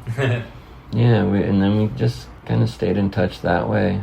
And then, yeah, just like Henry got really good, Embarcadero started happening. Dudes would come up to visit, to skate Embarcadero, stay at mine and Greg's house, because my mom stopped living there like years before that. How long were you living with Greg in the house with your mom gone? Was that a long period of time, or was it just like a year or two or something? No, she was in and out since, I don't remember, like, I was really young, probably before I started skating, which was 10. Okay. And then they would break up maybe or something, her and her boyfriend, and then she would come back. And then I think finally she moved out when I was 13. Like, she didn't come back. Oh, okay. Yeah, so Greg and I had the house to ourselves, which, you know, thinking about it, it's crazy, but, like, it was fucking sick. Yeah. You know, and you're 13, you're not thinking about, like, how is this bill being paid, how's that bill being paid, or, like, where's the food coming from, or... Yeah. Like, I remember Greg yelling at people for taking long showers, you know, because of the water bill. I was watching yesterday that you did an Epically Latered a while back, and yeah, there was some footage of you guys at that time. It looked like Greg was kind of the man of the house, like the responsible adult, even though he was probably only 17 or 18 at that point, so extremely young. But 16, 17, starting at 16, 17, yeah. And he seemed, it looks like he was quite rigid with like the rules, like don't grab food, don't, like you said, like don't take long showers, like we have some bills to pay. Yeah, he was always known as the serious one. Like at Embarcadero, they would always say, dude, like saying dude, like dude, like waving the finger. I think just to tie it up with kind of what Ted was asking about, like, because like in Questionable, there's a couple of tricks, well, there's quite a few, but there's a couple of tricks he just mentioned, like the nose wheelie, nollie heel out, the nose slide, nollie heel out. Like these tricks, like, do you remember kind of where the inspiration came for doing those? Like, do you remember kind of how these progressive tricks came into the picture?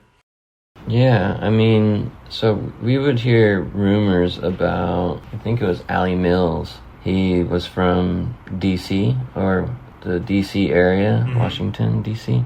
About him doing a nollie flip, and it felt like we were hearing these rumors for years, but back then it was probably months. So maybe some of us would joke around about it, like trying it. And like 360 flip, tray flip. Rodney had done it years before, but I mean, we saw Jason Lee doing it, and then that was just like, okay, that's sick looking. Yeah. You know, then Javante learned it, and then took a long time for me to learn it, but like, it was just like things like that, like Ed Templeton doing Ollie Impossibles. Yeah. And then I remember Rick Ibaseta learning Ollie Impossibles. Yeah, I couldn't do Ollie Impossibles, but then Henry started doing Ollie Impossibles, and he had it consistent, and he didn't, because it started, people would put their front foot on the nose, you know? Oh, yeah. I could never do that, but then when Henry started doing it with his foot, you know, back, kind of, not kickflip position, but like how people do it now. Sure, yeah. You know, like Henry was the first person, I think, to ever do it like that. Modernize it somewhat, yeah. Yeah, I guess you could say it like that. And so I borrowed that, you know, like All Impossible, like that. And then, you know, it's just like having Embarcadero to skate all day, every day.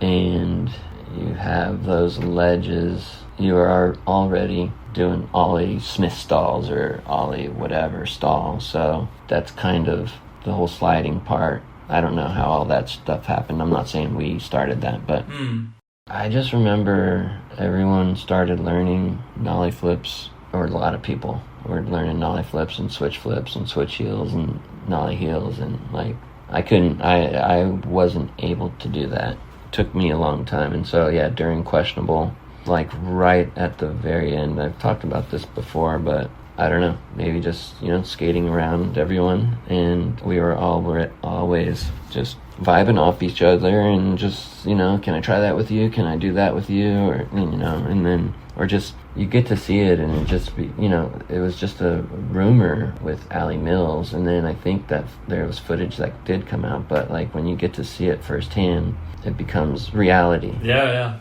It's like, it's doable. It's like someone does it, so I can do it. And it is doable. Yeah, so. It opens the door.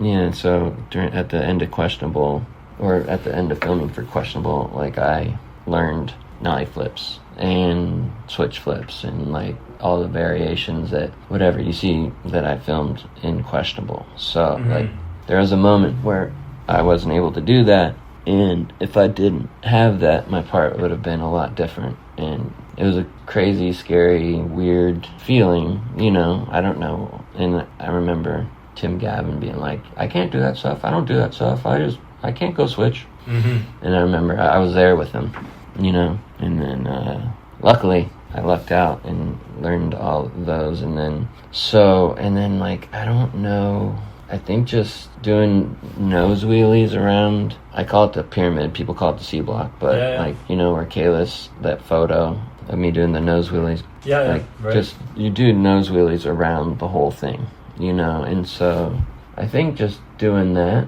and just maybe joking or something accidentally flipping, being like, oh, or, you know, you're doing manual kick flips at the time, so it's like, try it. And then, so that's how, I don't remember the exact inspiration, but it was that. And then I filmed the nose wheelie nollie heel, and then I kind of jerked around and my foot came up, and then I got pissed off and tried to focus my board. Yeah, that famous clip. Then I fell. We cut it before I fell. Yeah. But then I was skated for Indy back then, Indy Pride.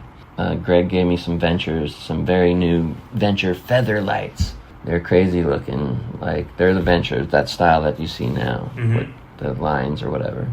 So I was supposed to bring those down to Sheffy, to San Diego, and this is like at the tail end of filming for Questionable, and something happened to my board where I needed trucks, and I had to skate the trucks that I brought down to Sheffy. So I wasn't able to give those Ventures to Sheffy, so I had to ride those random crazy looking Ventures. And then that's when I filmed the nose wheeling nollie flip. So I had a good day, I guess. Yeah. But the nose wheelie nollie flip, I think, came from joking around doing ollie to hang tens, not really good hang tens, but not as good as the way you've seen Paulo do them. Paulo Diaz. Yep. But I think just having that already, just ollieing into and having your foot into that position, that's where kind of that came from. And that was like probably, I don't know if it was a couple days before the premiere or anything like that, but it felt like that. That was the very last thing I filmed. Oh, awesome. The nose wheelie nollie flip. So, yeah, I don't know. It's just like you weren't really thinking. I guess a lot of the times you were just thinking of combinations. Or what can I do with this trick out of that trick? Like, you're doing manual kick flips, like I said. And then what about nose wheelie? Or nose manual. Sorry, I can't. I'm old school. I say it nose wheelie. Yeah, Kayla said nose wheelie too, yeah. Yeah, it's funny, like the trick name battles, especially on social media these days. It's pretty funny. Yeah. What about, just to wrap this up, kind of the nose slide nollie heel? Because I think in the footage it looks kind of like your front foot is actually making the board spin. Yeah, no, funny story. I've said it before, but for sure, it's a funny story. One night me and Henry, and I'm sure other people were skating that ledge, trying different tricks. I think both me and Henry were trying no slide, like reverts, like backside. Okay. So backside 270 out. Oh yeah, okay. And of course Henry does it, he's really good. And then I don't even know if I ever came close, but my board, when I was trying to do it, started flipping. So it's not a nollie heel out. It's just a no slide flip, pressure flip. Flippity, pressure flip, yeah. Okay. You slow it down. My back foot doesn't flip it at all. So it was an accident. So that trick I learned as an accident, and yeah, I got lucky. It was funny. I feel like there's footage of that from that night. I feel like it because I feel like we were filming. And I almost want to say it was Meza that was filming. But I don't know if he was... Yeah, I think he was around at that time. Because it was starting to get later of filming for... It wasn't the latest, but it was later. Like when I was learning all the nollie flips and... The tech tricks, yeah. Yeah. I got lucky, dude. Yeah. I mean, accident. Yeah, it's interesting to hear that it was an accident, so to speak, and all these years later, it's still so iconic, and it really paved the way for a lot of technical skating afterwards. So. And going back to style-wise, I think at that time, I felt good because of my spray-painted shoes. Yeah. Okay. You know what I mean? Yeah. It just you look down and I felt there's just something that it just puts you in a different mind state, I guess. Yeah. No, for sure. Yeah, that makes sense. Yeah. It's weird. It's like I don't know. I'm not going to get weird and say manifesting, but I mean, if you're thinking negative's going to happen, but. All right. I have this one from Greg Hunt. He said, "Hi, Mike. I always wanted to know, when you moved from SF to LA full-time, was that a hard adjustment for you to make in terms of skating and staying motivated? SF was definitely changing at that time, but LA skateboarding is so completely different. Thanks for showing us the way and always being you." Greg's always been awesome. I think he was welcomed at Embarcadero right away. I mean, he did have the nickname. Yeah. What up, Greg? It wasn't a hard adjustment. It was, I was in denial that I was going to stay there. I said I was going to come back in a couple years. And like you said, SF was changing, and it felt like I was there to skate. I was there in LA to skate. I mean, that's all I was around was skating. It's I guess, just like at Embarcadero, in the early days, all we were around was skaters and skating. The only adjustment, and still, is just the driving factor. Yeah. You SF, even when I lived in Daly City, when I grew up, you walk outside your house and you skate. You skate to the bus stop. You're just always on the move. LA, it's very rare that you walk out of your house and go skate. That's why I love cities like Barcelona, you know? Yeah, for and sure. you just go out, walk out of the flat and just push down the street and, get on the train and all that. So that was the biggest adjustment, was just getting in the car and driving from spot to spot, re-warming up, whatnot. Yeah. But, still younger. You had a couple sessions in you back then, driving from spot to spot this day and age. Yeah, it's one session. harder. Yeah, no, for sure. One session. Yeah. But no, it was a good adjustment. It was motivating, because it felt like we're all there to do the same thing, and we were doing it. And a lot of people moved down from SF to LA. Did Meza move around that same time as well? He moved a little bit later, I think, out of my group of friends. Chico was the first, then I was. And then, I don't know in which order, but Sam Smyth, Shelby Woods, Aaron Meza, Lee Smyth, Nick Tershay, my brother. Yep. Who am I forgetting? That's Scott Johnston. Oh, yeah. I was skating with him a little bit before I moved to LA. We would skate together. Was he already on chocolate, or? I think he got on chocolate after he moved to LA. Okay. Because he's from, not DC, but close by, right? Like Virginia or Maryland or something? Yeah. But the crew it was me, Meza, and Scott, and whoever else, were driving around to all the other spots because Embarcadero was a bust. Really trying to be productive group. There was other people that were with Meza and Scott, but I would tag along. Then that's how I met Mike Blayback. Oh, okay. Yeah. Yeah.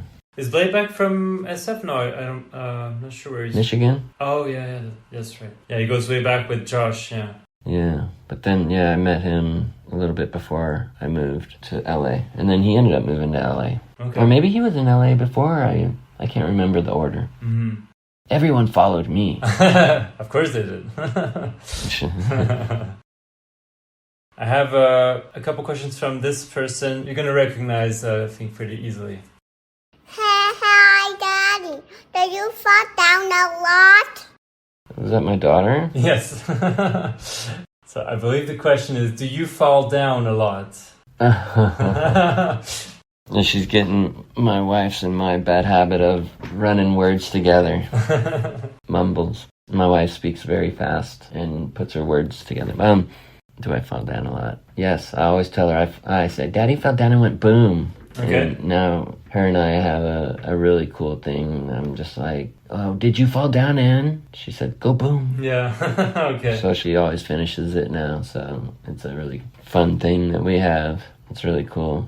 That's awesome. I have a quick second one from her. Do you name Girl Skateboards for me? Did I name what from me? Girl Skateboards after me? Yes. You were thinking in the future back in 93? Yeah. We named Girl to represent the underrepresented at the time. Well, talking about Girl, I have a question from another pretty obvious person. Let's see. My first question for Mike is, does he remember Spike's dad getting really, really, really, really mad at he and Rick and I? And does he remember what he said? No, I mean, I remember him getting mad at us a lot. Okay. At one point, probably during 2014, 15-ish era, when, us non-business people don't know how to run businesses, and he's been a business person, knows how to run businesses, and he would recommend some decisions, very hard decisions to make, and we wouldn't. But I don't remember anything specific. Damn. Yeah, there was a lot of times. Mm-hmm. He was coming to our office a lot. He was? Okay. Yeah, because we would have lots of meetings trying to figure out how to plug these holes that just kept draining, that really put us in a fucked up position, which led to a lot of unfortunate departures and shit that happened back in 2015. Yeah, so... Because we're talking about Spike's dad, like, was he, like, kind of an advisor or just coming into... I think Megan just had always asked him advice here and there. He was never anything official. Okay. Yeah, I think she just would ask him advice here and there throughout the years, and then when all the craziness started happening, then he started coming in to try to help us, you know, be the adult in the room. Yeah. And, yeah, I don't know if that ever worked or not, but yeah, I think it worked a little bit, but we had to go through some shit, you know. Yeah, well, like any business will have to, you know, go through some rough times. So, yeah, I guess that's normal. Yeah, especially when you're doing it with your friends and people that deserve what they deserve. And, you know, you don't want to give them less than what they deserve. And not knowing how to communicate, you know, you're still an idiotic kid that doesn't know how to communicate serious shit to each other. Yeah, it's wild to think that you guys started Girl at 18, I believe, right? In 93. And that it's still going in 2025, 30 plus years. And not a lot of brands have that kind of longevity. And not just longevity, but like credibility, you know, still represents something. All these years later, it's, I don't know, it's just rad. Well, no, thank you. I appreciate your words. You know, there's moments where I'm able to... Not moments, always appreciate it, but like moments I'm able to trip on, you know, the age that we started it at. Yeah. What we've gone through, that we're still, you know, we're still doing it, you know, and that people like you can say the words that you just said, like, it really means a lot.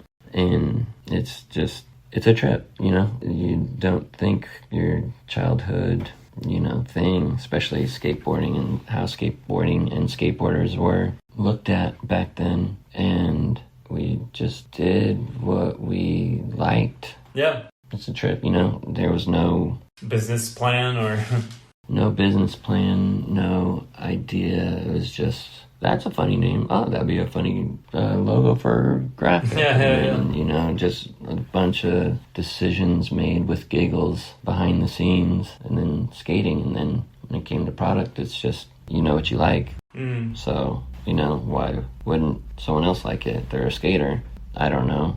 I mean, the skaters all have different opinions, but I don't know. It's just, we've been fortunate, and it's a trip. And yeah, it's rad to, especially now that my daughter's in school now, to just get to skate a little bit more. You know, it's a fun feeling. I felt like I did believe that I wouldn't skate the way I skate. Now, I'm not like on some Guy Mariano level or anything, but like just to be able to have the team that we have, that they're stoked, and, you know, the video that we just put out. Yep. All of that, and just feeling their stoke, and, you know, you get to kind of live a different kind of stoke through them, you know, and you want to do for them what we got to experience. And, you know, it's all we know, or all I know. I'll speak for myself. That's all I know. Yeah, and so that's why it's like, it's rad to talk to you and have these kind of conversations, because there's so much to talk about, whether it's about myself or, you know, like other people. Like, say hi, Megan. Hi. Are you Beyond Boards? Yeah. That's the question. Did he ever get the question from Rick? I don't know. Did you get a question from Rick? No, unfortunately not. No. Okay, let me try to get one. She'll go get it. Amazing. So, from Rick Howard. From Rick Howard, he was curious, back when you were young and you had a little growth behind your ear, did it hurt your feelings that Jason Lee thought it was a chunk of bubble gum? Oh, yeah, that's right. You asked if I was bummed that Jason Lee thought my keloid behind my ear was a piece of bubble gum. A chunk of bubble gum. A chunk of. And that he asked you outright in front of whoever was standing there. That was at World, too. Yeah, I remember that now. I think, I thought he was trying to be funny, maybe. Rick said he thought he was trying to be lame. A dick? Yeah. All right. Yeah. I think I was a little, I mean, Jason Lee's my hero at the time. So I remember that. I had after a heavy metal concert, it was Motorhead and Exodus. Wendy O. Williams opened up for them. It was at the Henry J. Kaiser Center in Oakland. We were slam dancing, whatever you want to say, bumping into each other, and I got knocked into a newspaper stand. Okay. And cut the back of my ear. It was after the concert. We were waiting for my mom to pick us up. And so when she picked us up, I had a cut behind my ear. Mm-hmm. And then I can't remember if I had to get stitches or if it just healed the way it healed. But then I got a crazy growth behind it. It was swollen or something? Yeah, it's they say it usually happens with predominantly dark pigmented skin, that kind of scarring. It's bubbled scarring. So, yeah, I think I got it cut off once when I was in junior high, and then when they were taking the stitches out, I almost passed out for some weird reason. And I was supposed to take some kind of medication, like a steroid, to help it heal or whatever, I don't know. But I never did, and it grew back, and yeah, that's what Jason Lee, probably was trying to vibe me. If you ever interview him, you can... Yeah, I can ask him about that. Yeah, he's said something about, is that a piece of gum behind your ear? Something like that. So... I think in that Epically Later thing I was watching yesterday, James Kelch was talking about that. He was nicknaming you Bubble or something with Bub. Does that ring a bell? Bubs. So, it's funny how everyone has different memories. I feel like when we were maybe trying to name Girl or Chocolate, you're just brainstorming, spitting out words after words, and I thought I said Bubble that came from that, and people started calling me Bubbles. Mm-hmm. Bubbles. Rick would call me Bubbles, and I don't know if it started from Rick calling me Bubbles, and then Chico would always say Bubs. Mm-hmm. Bubs. So, yeah, interesting who remembers what did they say? That's your reality? Or that's their truth? Mm-hmm. Oh, I have a second one from Megan, actually. And my second question was, do you remember how many parking tickets you got in front of FTC when your car was in my name and they put a boot on my car? Love you. They put a boot on her car? Apparently.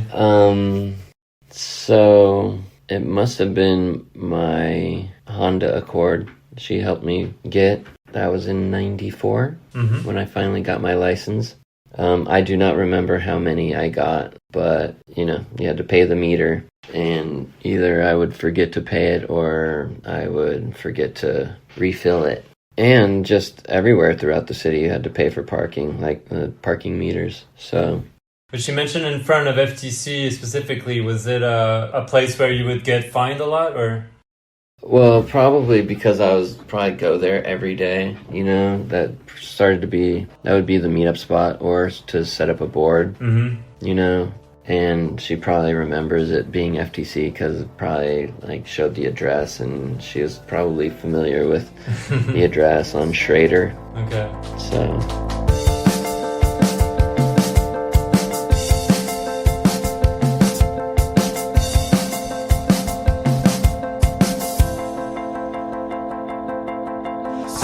Alright, well, changing gears, this one is from Paulo Diaz.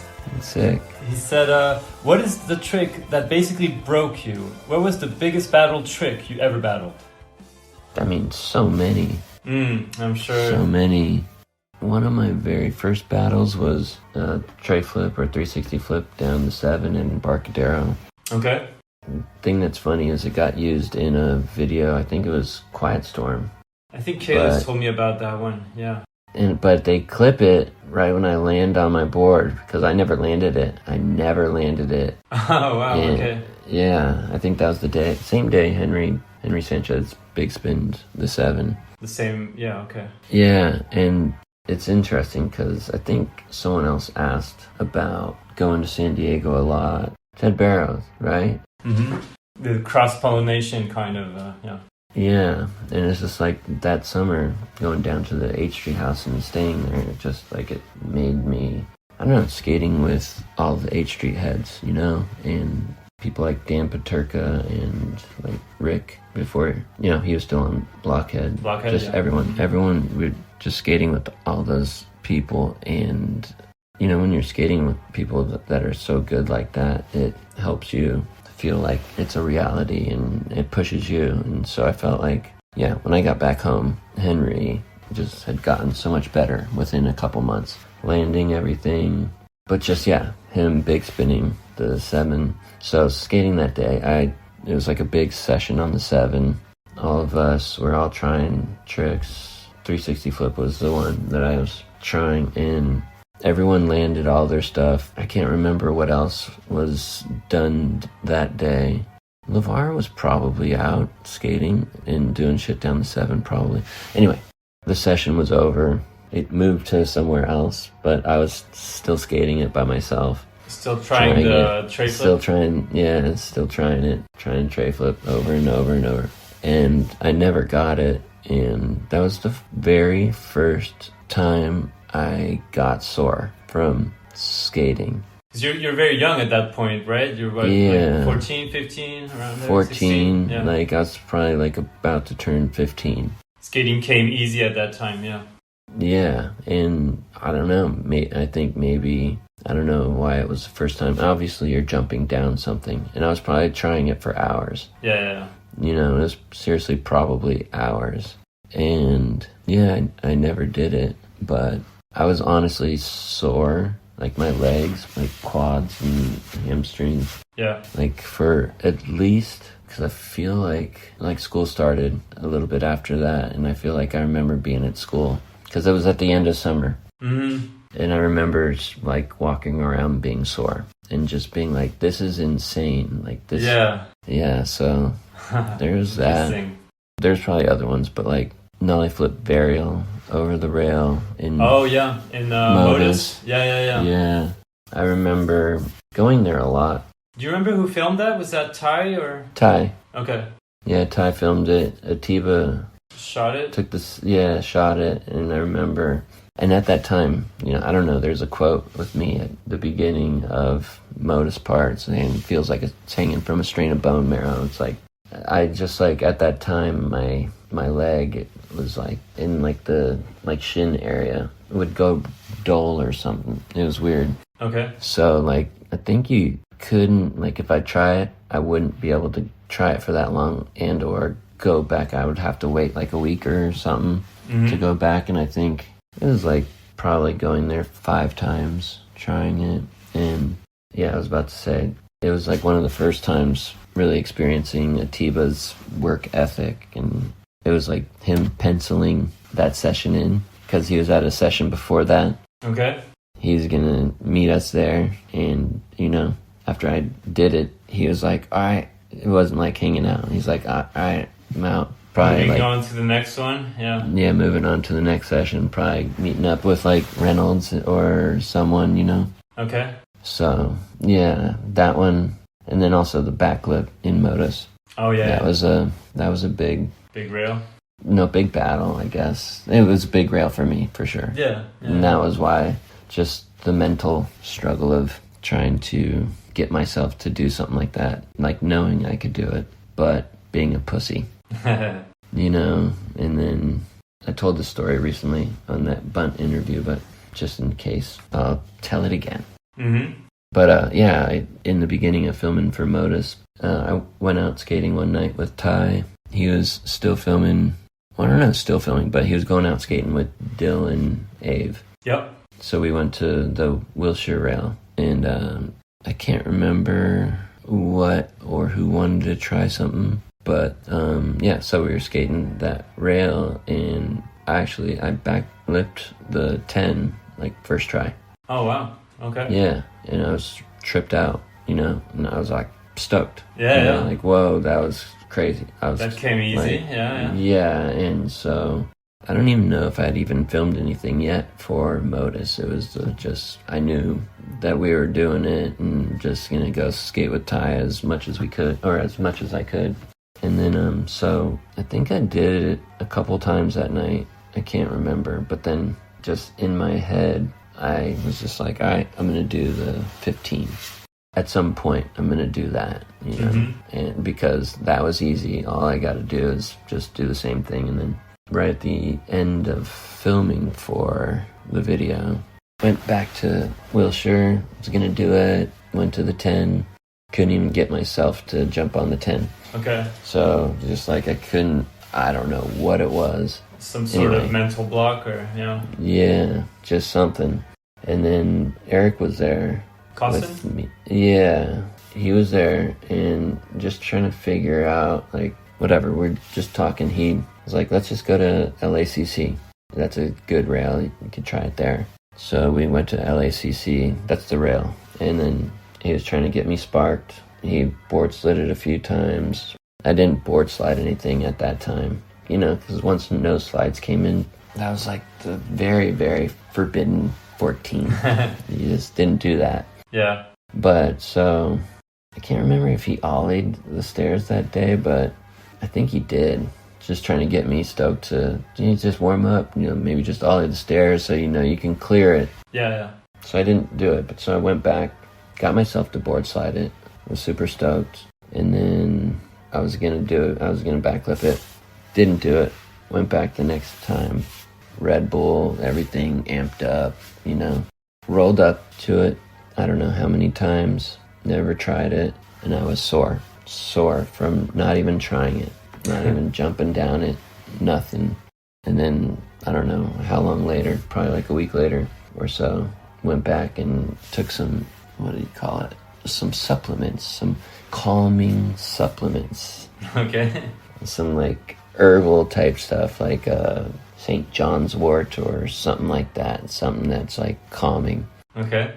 And then, yeah, I think I board slid it a couple times and then rode up to it a few times for the back lip. And then next thing I know, I was at the bottom of the rail and I just, you know, like slid it in the back lip, you know, and I was just like, holy shit, I just actually got myself to try it. Yeah. So I can't remember. I feel like I did it within like 4 tries and yeah, I was stoked.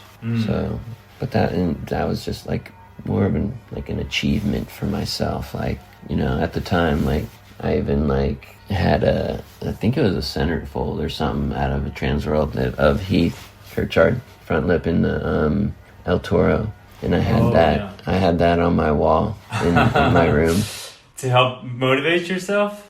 Yeah, kind of in a way. Oh wow, you know, that would scare the shit of, out of me. Like, oh my god, it's like. It was, but I just put it up there because I thought it was sick. Yeah, sure. And it was just like, you know, I had to have put it up there as like this is normal. Like you can do this. This is like, yeah, you know, I don't do jump down stuff like that often, and I was just trying to. Worked out. Yeah. So short answer long. That's my battle. One of the biggest battles. Yeah. Yeah, those 3 I think. The ones that come to mind. I was just wondering about one trick, and specifically, I think it's the ender and fully flared. You did a blunt slide up, like a ledge, going up something, and then kick flipped out to fakie, like front side flipped out. Was that kind of a battle, or was that somewhat easy to do? Because I remember seeing that and being like, whoa, it was pretty epic. And was that a hard trick to get? Did you have to go there a few times? And No, that one is far from a battle. And it was so surprising to me because it was, I don't know if it was the same day, but we were going to what we called the butter benches a lot. It was in, I'm pretty sure it's Calabasas. Okay. So it's the butter benches is where I had a line in fully flared, nollie flip, flat, and then back tail, heel flip, fakie out. Oh, yeah. Oh, that spot, okay. That's the butter benches, you said? Yeah, but we kind of called that style of bench, those, what do you call it? Fiberglass, kind of. Were they fiberglass? But just hard. They were sick. There was a lot of them at that time. Okay. So we would refer to them as butter benches. But I think those were like the butter bench. So anyway, we're coming back from that spot, and I don't know if it's the same day as that line, but saw off the side of the road, it's a car dealership now, but it was an empty parking lot, and I was like, oh, let's go check that out. So and maybe we were looking at something close to there.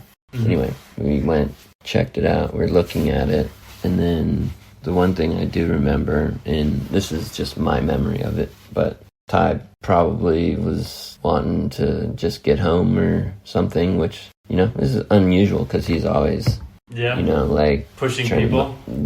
Pushing it. And I think I had just been doing blunt slides a lot at that time. And it's kind of like a downhill slant, that ledge. But that ledge is also going up. Mm-hmm. Yeah. So, I don't know. For some reason, I just started trying blunt slides. But I remember Ty was walking up the hill, like back to the van. And, you know, I was just... Skaters are weird. Don't know how to communicate. And I'm just thinking, like, why doesn't he film? Why isn't he wanting to film me? Like, what, I suck? You know, like, so does this trick suck? I'm just telling you what's going on in my head. Sure. So I ended up, you know, going up there and asking him, like, hey, can you come film me? I want to try this. But I felt like I was wasting his time. Like, I was like, this was stupid. Like, he saw me, like, trying blunt slides, and he walked away. So, like, it must be whack. Yeah. So anyway, he came back, skated it, blunt slid it pretty quickly, I think. Did a couple of them fisheye, which I was super stoked on. I liked the way the fisheye looked. Were you doing them to fakie or like back to regular too? To fakie, yeah. Okay. And then, I don't know. I was just, like, it came kind of easy. And so I was just like, I'm going to just try to flip them, you know? Not in my repertoire, but I had done them before, you know, so... I think it's in Fully Flared. You did one in I think it's in China, that thing, maybe it's not in China, but it's this thing, it's not the same kind of spot, but it's a brick thing. A guy has some clips on it. You did a blunt kickflip, but back to regular for this one. You know what I'm talking about? Yeah. Yeah, that one I was stoked on too. It's also in Fully Flared, right? Yeah, that one's also in Fully Flared. So maybe that was also giving me a little bit of confidence, because I don't think it came super easy, that one. But just like doing it to forward, I had never done that before. It was like a little kind of pyramid hip bank. Yep. So it's like blunt slide and then kickflip forward, or you could call it a half cab flip in. Yeah. You know, to forward. So yeah, back to that blunt slide kickflip fakie. Like, I just started trying them, and it seemed like it was working. And so I was just like, holy shit. And then when I did it, I was just like, that was weird. Like, I was stoked. Yeah, can't believe I did this, yeah. Yeah, like, I don't know. It was just one of those weird ones where I was just like, I don't get tricks this easy, and this isn't a feeble grind or back Smyth. You know, just one of those taking advantage go-to moves. Yeah. Sure. Yeah, and so I was just like super stoked that that happened, and that it wasn't a battle. And one of the cooler things about it is, I think maybe they had just built the building next to it, or that parking lot, because after that, I don't think it was ever skatable, because... Yeah, I don't remember seeing anybody else skate that. Yeah, I don't think so. I mean, because it was just like a random spot you just see off the freeway, and I think maybe the car dealership opened and all the cars just got parked there and just always blocked it, you know? I see. Yeah. Yeah, so, yeah, that one I was kind of stoked on. Did you know that it was going to be used as the ender? Is that something you kind of wanted, or did you talk about that with Ty, or did he just kind of piece together the part by himself? No, yeah, he always Ty always did his thing. Like, he rules at editing and all that stuff. So, of course. Like, yeah, I'd never... You trusted him to his judgment and his call, yeah. Yeah, just how he would edit to tricks and music, and, edit to music and all that stuff. Is the only time I ever tried to have a say was in Yeah Right. I just wanted my part to end with the big spin on flat ground instead of the feeble grind backtail. Oh, okay. That was the only time I ever tried to tell him where I wanted something. Okay. No, but no, I didn't know that was going to be the end, and it wasn't something. I think probably because it was long lens, and I don't know, for some reason it didn't. And maybe it's just a weird insecure skater in me. I was just like, I saw imperfections, like I didn't catch it good enough, or, you know, or whatnot. I was stoked on it, don't get me wrong. But visually, I just didn't. You saw some flaws or some little. Yeah. And so I thought if that's where Ty wanted to put it, like, you know. But yeah. I think it worked great because it was, I don't think I've ever seen you do that trick. I mean, apart from the other one we just talked about, which is a very different spot, and you came back to regular. But I was not expecting that trick at all. I remember seeing Fully Fair for the first time and being like shocked by that ender. It was like, oh, damn, okay, that's awesome. Like going up and frontside flipping the shit out of it. Like it was pretty cool. Like I was not expecting you to do that, you know? So yeah, thank you. I wasn't expecting myself to do it either. Yeah, apparently. Yeah, so yeah, I was stoked how that all worked out. You don't get lucky like that often. So I definitely appreciated that one for sure. A good day right there. Yeah, for sure. I'd like to remember if it was the day that I got the line at the butter. I'm gonna have to look at my costume to see. All right, I have one from Alex Olson. He said, I asked him this over text, but we never got to talking about it. I was at the skateboard shop watching videos and was watching mostly early 2000s videos, and I realized everyone used to be on skinnier boards. My question is, I was wondering if that changed how people's styles compared to today's style with the mix of techniques and hardware. And he added, sorry, very nerdy. No, I mean, it's an interesting way to look I thought at it was things. an interesting question, yeah. So the only thing I've ever thought about was the size of boards. And if he's saying early 2000s, like the boards were skinnier? Yeah, I'm not like sure. 7.5, right? Was that kind of the norm? 7.5. I remember, me and Reynolds actually were texting about this like a couple weeks ago, about what size we were skating at what year. Era? Yeah, era or year. What are you riding nowadays? Like, do you ride a wider board now? I'm riding, let's just say 8 1/4. People say 8.25. Right. 8 1/4, 8 3/8, 8 1/2, 8 5/8. Like that's what I grew up with learning. And so the board I'm riding right now, I know as 8.3. So whatever that is, you know. Slightly over 8. Okay. Yeah, it's more than 8 1/4. I slowly crept up. During the filming of Yeah Right, I remember getting a sample from a new wood shop. It was our first sample from a China wood shop. It was just sitting in Rick's office, and it was 7 7/8. Mm-hmm. It was a little bit bigger than what I was riding, and I think it was bigger than what everyone was riding at the time. I kept trying to get it. So the reason why I picked up that board, it just, like, everything looked sick about it, the shape, the concave, and it lasted so long. I rode that as just a sample. I was just getting it from that factory for a long time because no one wanted to step to that concave or, you know, the whole thing about doing a wood shop overseas. Yeah.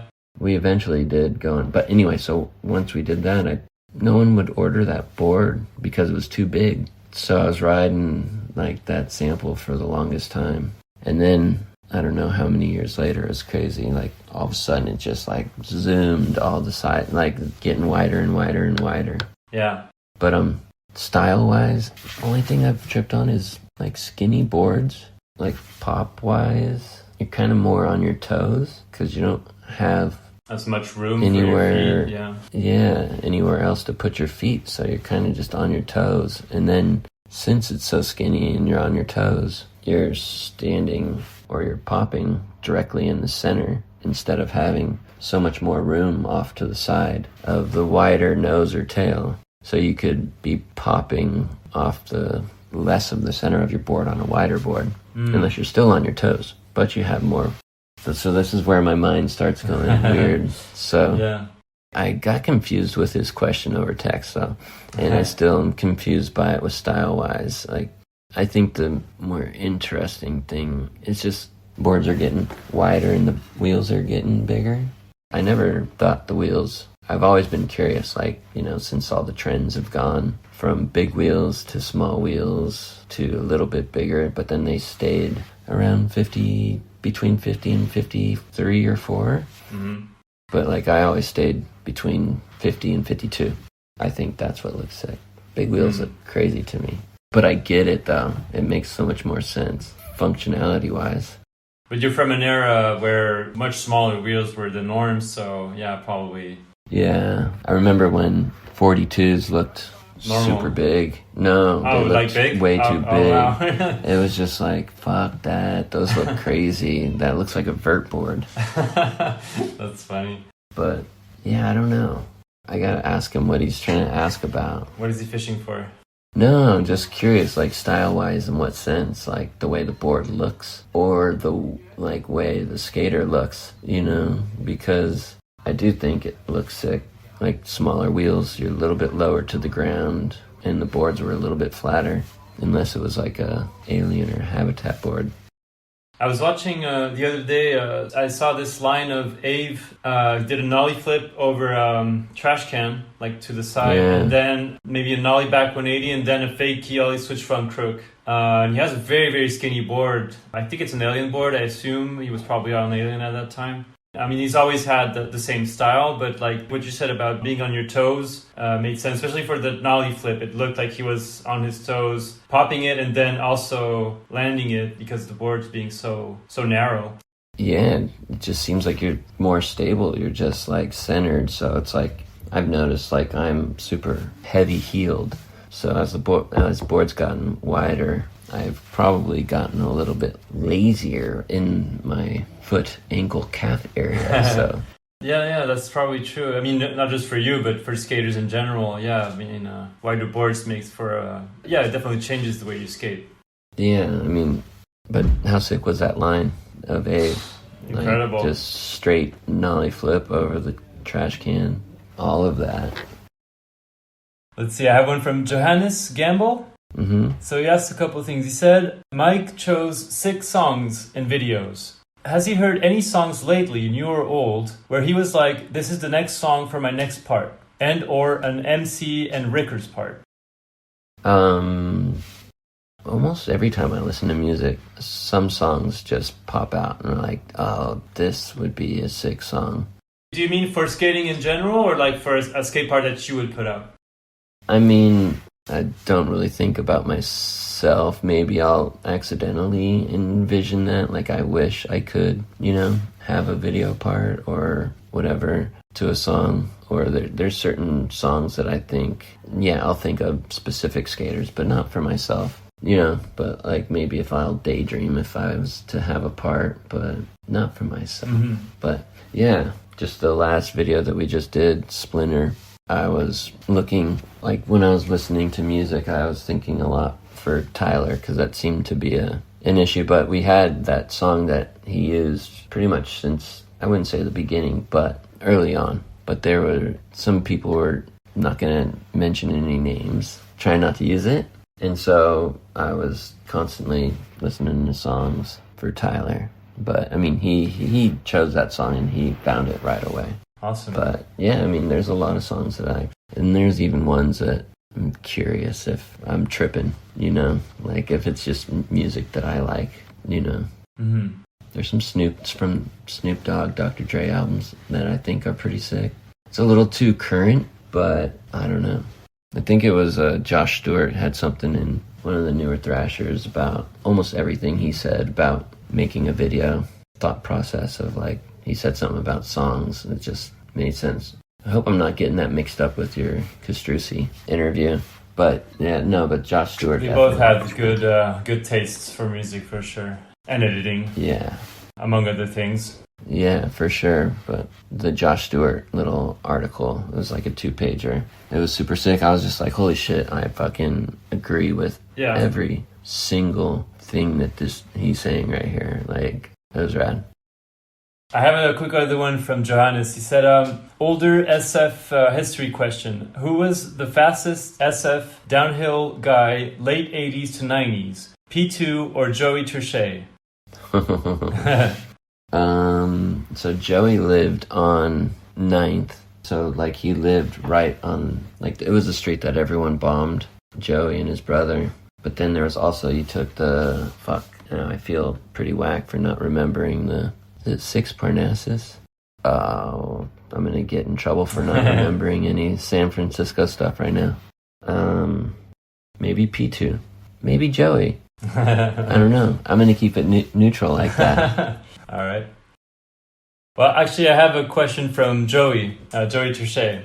On a totally unrelated subject, but he said, when was the last time you ate mac and cheese? Yesterday. Okay, perfect. Yeah, my wife made some for my daughter. Was the British version acceptable to your daughter's taste buds? She's picky. I think she's karma for the way I was, or am. Mm-hmm. But she didn't eat the mac and cheese. She ate a croissant that it's been like her, I don't know, this trip croissants have been her like little comfort. Like she wants to hold on to them. She'll hold on to it for a day, like throughout the whole day, like a bag of it. That's funny. And so yesterday she finally ate it. So I ate her macaroni and cheese. Awesome. All right, let's do this one. This one's an audio one. Hey, Carol, it's Marello. My question for you is in regards to music in skate videos. In honor of the new girl video, Splinter, I wanted to ask, what is your favorite song that you've ever picked for a video, whether it be for yourself or for somebody else? And are there any songs that got away? So either ones that you couldn't clear or they didn't fit right in the edit. I've got a couple in mind. I'm curious to see if you've got the same. Miss you, dude. Thanks for everything. Hope everything's going good. Send my love to everyone at the plant. One that got away. It might be not a skate video, but I was actually talking to someone about it recently. It was for the very first skate, the EA skate game. Mm-hmm. My friend Darren, who actually asked me to be in it. Well, Danny asked me to be in it, but then I worked with Darren throughout the whole process. He's like the main dude over there. Okay. There's a Mac Mall song called Keys to the City. EA wouldn't clear it because of its subject matter. It had too many, I think, maybe drug related or whatnot, but I just thought it was going to be so sick because they were going to, have a lot of kind of realistic city, spots. I can't remember. I don't know. I'm not going to say exactly and then get it mixed up. But yeah, that one, I was bummed. But we ended up using a Mac Mall song. It just wasn't the one. Mac Mall's from the Bay Area. Mm-hmm. That's another one. Remember mm-hmm. That's who I've been listening to a lot lately too. I'll say the Guns N' Roses, It Ain't Easy, Gino. Oh, for Gino, yeah, okay.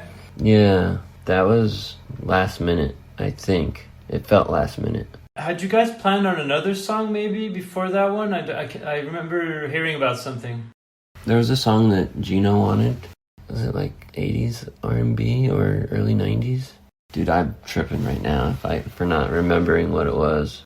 But I can't remember why. Maybe it just wasn't working. Okay. Like, just wasn't matching what everyone thought it should look like and feel like.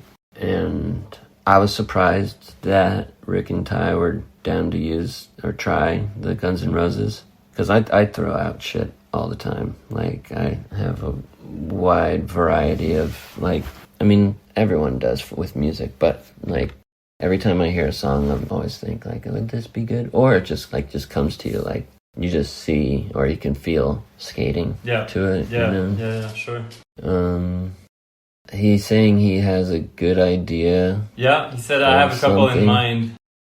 For Pretty Sweet, we had there's a bunch of songs in Pretty Sweet, but mine, Brian's, and Alex's section, there was a mix of, I think we had other Beastie Boys songs. Yeah, it was a Beastie Boys song, yeah. We had other Beastie Boys songs, and I feel like we might have. I was looking down the barrel of a gun, right? Is that the one that ended up in the video? Yeah, that sounds right. But I think we had either one other one or we had two mixed into that section. Okay. Like a piece of that one last song on Paul's Boutique. Yeah, I don't know. But we had a different edit and couldn't get it cleared. Okay. Yeah. All right, let's see. Hey Mike, how you doing, my friend? So here's my question. Is that Jesus? For me, you have one of the most amazing frontside flips in the history of street skateboarding. And I wanted to ask you, was your first frontside flip, they were already good like that? Or they developed after? Because I tried to learn it from you, like you, but I could never get them. I could only do it like LeVar McBride, which they are actually really fucking dope too. So I'm proud of that. But tell me a little bit the story of how you learned it and how was the first frontside flip you did. And another thing is, did you invent that switch frontside big spins? Because I had the feeling like you invented that trick. What up, Jesus? His voice is so distinct. I forgot to say what up to John Marello. I forgot to say hello to him. And thanks for that question. I swear I do think I remember my first frontside flip because I remember trying them and them not working. Mm-hmm. And it didn't make sense to me. And then there are a lot of people learning them around me at Embarcadero, you know. There was one day, it was like where everyone would always do flat ground at Embarcadero. Like, say you land on doing a trick down the little three and then flat ground to the next ledge by the big three. But so anyway, in that flat ground zone, I remember doing a frontside flip one day, first try, and just being like, whoa, that was crazy. Mm-hmm. Like, just so tripped out. I couldn't really do it after that, but I remember that one. And that was the first one. That was that, like, first try that day, you know, because I'd try, I don't know. You know, you just skate around and then shit like that happens. But then I didn't really get them after that. I think they slowly just started kind of happening. But thank you, Jesus, for saying that. I appreciated that. It's a trick that I abused, like all the other ones. You and Reynolds, I mean, of course Reynolds, but like yours is also amazing. And it's really one that I really enjoy seeing whenever I watch a part of yours. Were there a lot of people doing that specific time you just mentioned when you landed one kind of accidentally, so to speak, and it felt good? Like, was that something people were doing? Like, do you remember being influenced by other people that were doing it and thinking like, oh, that looks dope, I want to do it like that as well? Or I mean, the one person I do remember that I think had him, that it just pops into my mind right away, is Spencer Fujimoto. You know, at that time, he was younger and smaller and riding these big ass. He was skated for Santa Cruz at the time, I think. And then he was just doing them, and I just didn't understand how the fuck is he doing those on that big ass board. Yeah. You know, like all the tricks that he was doing because he was so small. But so, like, yeah, frontside flips. I remember him doing them. I think LeVar was doing them a lot. Henry, for sure. Oh, yeah. You know, and then after that, like I said, that one day that I did it, it felt good. It felt like the way I think I ended up doing them, but like it didn't like get natural. Yeah, it took some more work. Yeah. Yeah, and then the switch big spin. So interesting how we talked about switch frontside shove it. Yeah. The fakie nollie. Yeah, sure. Yeah.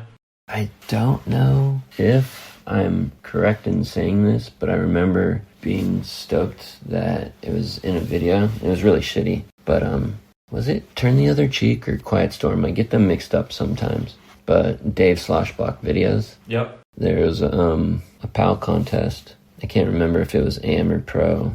It might have been Pro. But there was like full flat ground session that Sloshbach filmed. No one knew they were being filmed, you know. It was just like skaters just skating off to the side, just trying a bunch of flat ground tricks. And yeah, I think he captured one of the first ones. But yeah, I don't know. I've joked around and said I've invented it. Claimed it, yeah. I've said it jokingly because I had not seen it before, you know. And people like Henry doing frontside big spins, super easy. You know, that one, I don't think I learned that until 2000s. But yeah, I don't know. I can't claim nor deny. Sure. But yeah. One of my favorite lines of yours is Yeah Right, you do that switch front big spin. It said that's this spot that you see a lot in Yeah Right. And then you do the front side big spin down the stairs. You know, it's that iconic spot that everybody skates in the video in the intro. Costin does a fakie tray over the stairs or something. Paulo Diaz does an ollie flip. And but your switch front side big spin and then front side big spin, that one, I remember tripping out on that one. That was really sick. Yeah, thank you. I was stoked on that one. Just because, like, that's probably around the time, like, I was actually learning frontside big spins? Frontside big spins, yeah. I mean, I had probably done them before, you know, but not... You weren't doing them consistently every day or whatever? Yeah. No, I wasn't. And the funny thing is we were on a trip in Australia. I think it was a skateboarder magazine trip. Mm-hmm. It was me, Meza, Brad Staba, Rick Howard, Brian Anderson, I think O'Mealy. Oh shit, I hope I'm not forgetting anyone. But there's a spot that we were skating, you can like ollie over a gap down into a ditch, and then you ollie over a little, is it a water gap maybe, or just a gap, and then a bank up over dirt, kind of like a Euro gap in a way. But anyway, yeah, we were skating that spot, did front shove up the like Euro gap kind of thing. And in the middle of trying that, my board a few times went big spin, kind of. And then so after I front shoved it, I was just like, oh, maybe it'll big spin. Mm-hmm. So I've always kind of felt like it was there that I learned frontside big spins. Okay. I probably did them before, like, you know, but... Probably didn't film any for a part or, yeah.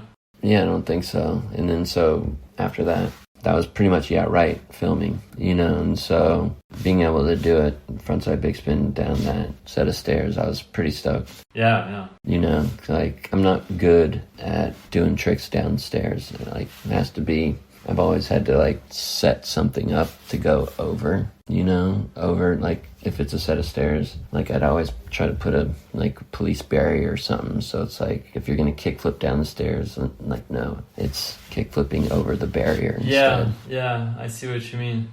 More of a mental thing. Yeah. Also, frontside big spin, your board is, I mean, it's it can flip, but I mean, it's a hard trick to do downstairs. Yeah, it's awkward. Hard to control your board. Yeah, for me, for sure. It was awkward. So thank you. I was stoked on that. Yeah, so we'll say Mike Carroll invented switch frontside big spins. Oh, God.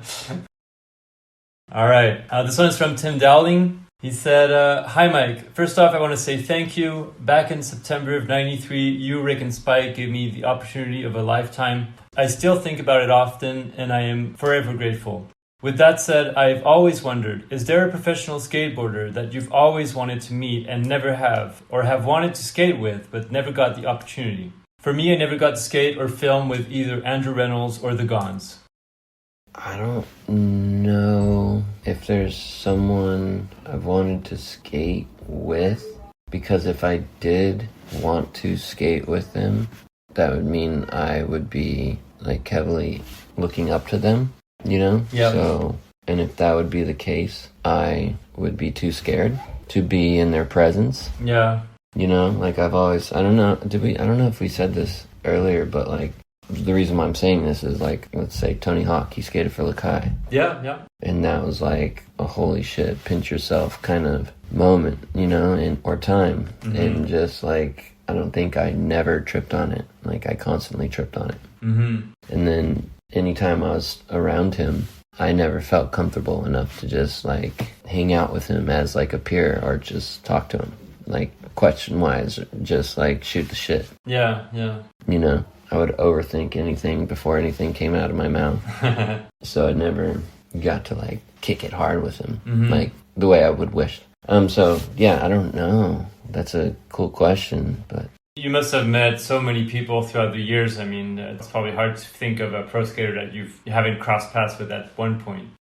Yeah, I can't imagine how many rad skaters Lance Mountain has come across, you know, and skated with. Yeah. You know, like, I think last year Thrasher that he did the cover. Yep. And he had the I guess, would you say, not an interview, but he wrote his story, kind of. I don't know if you read it, but I read it and I was just like, holy shit, this is really cool. It was like super, I think, inspiring in a way. You know, just that he's kind of been the one that paved the way for longevity. Yeah. You know, definitely. That wasn't really a thing in skateboarding when we were coming up. So he was just always the one, like, if you're ever feeling like you shouldn't be pro or you're too old, I'd always say to Rick, like when he would say stuff about that, like, do you think Lance Mountain shouldn't have a board? Mm-hmm. What do you mean? Of course he should. And it's like, okay then, so shut up.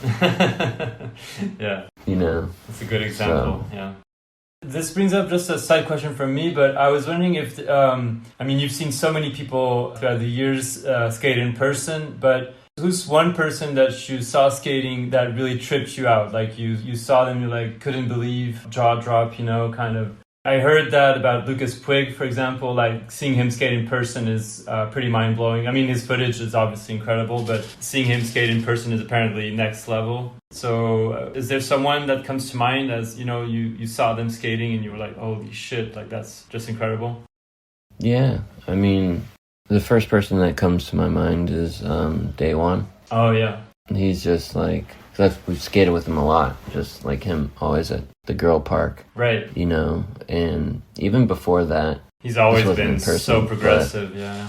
Yeah, but not from in person, but just saw a sequence of him doing tray flip at a contest, like on a, I don't know if it was a bank or a quarter pipe, but he was traveling at frontside to fake it, but I don't know, just the way it was, the sequence captured each moment. I was just like, I wish I could, you know, do it like that. But then anyway, so just seeing him in person, he was always, but recently, like Simon Barrow. Oh, yeah.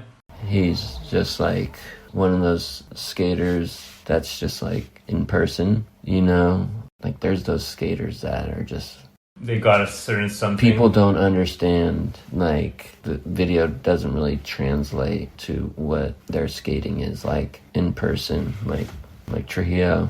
Oh, yeah. You know, Tony, he's always one of those skaters that doesn't translate. It just in person, you could just sit down and watch and just be stoked. Yeah. Cardiel in person. Cardiel, yeah, I was going to say, you mentioned Tony, that makes me think of Cardiel for sure. Yeah. Eric Costin in person, he was always, you'd almost like sometimes laugh. Yeah. Yeah. I'm sure. You know, Lucas, like you said, he was always gnarly ever since a little kid. Let's do this one from Mike Burnett. He said, Mikey, didn't you go to Ecuador with Jake at some point? What were the highlights of that trip? Do you remember what time that might have happened? Yeah, that was in November of 97. 97, okay. So yeah. So right after Mouse? Yeah. Yeah, right. Yeah. I think it came out in 96, if I'm not mistaken. Yeah, no, it did come out in 96. Yeah, I was already living, so I was living, when Mouse came out, I was living on Sam Smyth's floor. And then finally found the apartment. That was the beginning of 97. I was in that apartment when we went to Ecuador in November. Yeah, so 97. It was cool. It was a really rad trip. It was random, you know, especially, I mean, for me at the time, because I was just so used to just either traveling for demos or traveling for filming. And so just going on a trip with like my brother, Sam, Joey Tershay, Rick Ibaceta, like these are like who I grew up skating with, you know, people. But we're also going with like Julian Stranger and, you know, Cardiel and Mike Archimedes and some people that I didn't know. There's so many other people that I did know. I'm just not remembering their names at this moment. Sure. And Jake, obviously. But it was just like, I forget who sparked it. It would probably have been, maybe Joey or Lance Dawes, probably just talking to us about it, you know, being out skating and just come with us on this trip. So it was sick. It was just because the way I've always kind of felt about it was that's just the way we grew up skating, like that kind of a diverse group in a way. Mm-hmm. And like from skaters from the outside looking in would probably think that we don't skate together or whatever. And I was just like, yeah, this is rad because we all grew up skating around each other and so kind of with each other. Yeah. You know, but we all go in our different paths. So, and just traveling with Julian, that's probably the first time, like really hung out with him, you know, and just because when I was a little kid, I was always scared of him. And I think he wanted to beat me up one time. Okay. Or that's the way I felt because I was a little kid and, you know, he was older and... Yeah, a little scary. Didn't think I should have been, so... But they had their Hell Ride crew, right? Mm-hmm. And so with us going on it, we called it the Hella Ride Tour, you know, because we hella. So we would joke around about that, but it was super sick, the highlights. So we went to Ecuador. I think we first went to Lima, Peru, and then Joey Tershay is what I'm remembering, wanted to go to a place called Machu Picchu. Oh, yeah, okay. And just because he said it was super close, and so we all kind of split up, like went a couple groups. I think stayed in Lima, and then we flew out over to where Machu Picchu is, and I'd never heard of Machu Picchu, you know? Mm-hmm. So everyone else seemed to have known about it, but I just, you know, young and ignorant. Mm-hmm. So, but that was super sick, just getting to go somewhere like that. It was really awesome, and because you don't, on skate trips, or at least for me, I'm saying most people, you don't get to experience like sightseeing. Yeah. You know? And yeah, skating so much and hanging out in big cities and hotels, and you're like either on a schedule or it's something to do or what you want to do. You know, you're not like the average person. Like when you travel, you go to sightseeing. Like right. Skaters, when we travel, we go to skate spots. Yeah. And so just to get to do that, that was super awesome. Yeah, I'm sure. Got to see security guards for, I think it was a KFC, holding Uzis, you know, machine guns. Got a pair of Air Jordans there that were not out yet at home. Oh, wow, okay, yeah. And I do not think they were bootleg. They were legit? I'm pretty sure they were legit. I don't know how it was. Maybe they were bootleg. I don't know, but they were Jordan 12s or 13s. Whatever it was, they're the black and red ones. Whatever was coming out around November, December of 97. Okay. So that's a highlight for me. I was super hyped. What else? Just getting to travel with all those dudes, getting to know a couple dudes was super awesome. Choppy was there. Oh, Choppy Omega? Yeah. Who else? So you went to Peru and then Ecuador. Did you do any other countries around there? Venezuela. Yeah, Venezuela. I remember that was very interesting. Mm-hmm. It was sick. It was super sick. How long was the whole trip? Was it like a couple weeks or something? Or I'd say it was a couple weeks, for sure. We were in Ecuador. One thing I remember being really cool was the hostel that we were staying at. It was just like they kind of had like a little front yard with picnic tables or something. And we'd all come and go sometimes, just wanting to do different things and just coming back. And everyone would be sitting out in front of the hostel, just kicking it and just being... I remember just looking at the scene and just being like, oh, this is sick, dude. Just being here with these guys. This is rad. Yeah. You know, I think I found a bottle of Boone's out there. That's high. I don't know. I'm just going to, you know, he's asking for highlights. Yeah. So, got to hang out. We stayed at this kid's house. He had pet monkeys. So that was really cool. It was a trip. It felt like we were at like some kind of a mansion. I don't know. The place felt super nice. Mm-hmm. I felt like he had a housekeeper or something. One of the more memorable things about that trip was just that skate park in Ecuador. Watching Peter Hewitt skate, that bowl. It's like that big bowl that's right outside of that full pipe. And I don't know, just watching him skate that, it was super sick. It was awesome to watch. And then another funny thing was Choppy was on top of the full pipe, hyping himself up, and everyone else was hyping him up to, I think, either roll off the full pipe into the bowl or bomb drop off the full pipe into the bowl, or frontside grab, like roll frontside grab off the full pipe into the bowl. And it was just so sketchy. That lasted for like, I don't know, 20 minutes, 30 minutes? No, probably 20 minutes. But I was scared. I didn't know what I was about to witness. But yeah, he never tried it. I'm actually glad. But yeah, I mean, about that trip, it was just another one of those trips that just, you know, was rad Just felt like you just went on a fun skate trip with your friends. Kind of like how Beauty and the Beast came together. Like that trip, just, a couple of friends hanging out, shooting the shit, came up with an idea to go on a skate trip together, and it just happened to be two companies, Girl and Anti-Hero, and that trip was awesome. So, yeah, those two trips were super sick. Get to travel with people that you don't really get to travel with ever. It's fun. All right, I have just a few last ones. This one is from Ray Barbee. He said, sick. Ask him when they had the vert ramp at the headquarters, did he skate it much? And if so, did he learn any new tricks during that time? What up, Ray? He's talking about the girl ramp, right? In Torrance, Girl.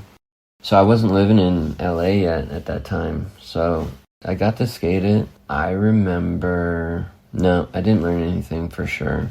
But at that time, I did have a little tiny daydream of learning how to skate vert and entering vert contests. Okay. I really did, because there was the vert ramp. I think there's a couple of different ones, so I don't know if they had a specific name for it, but it was the one right across the street or around the corner from Thrasher.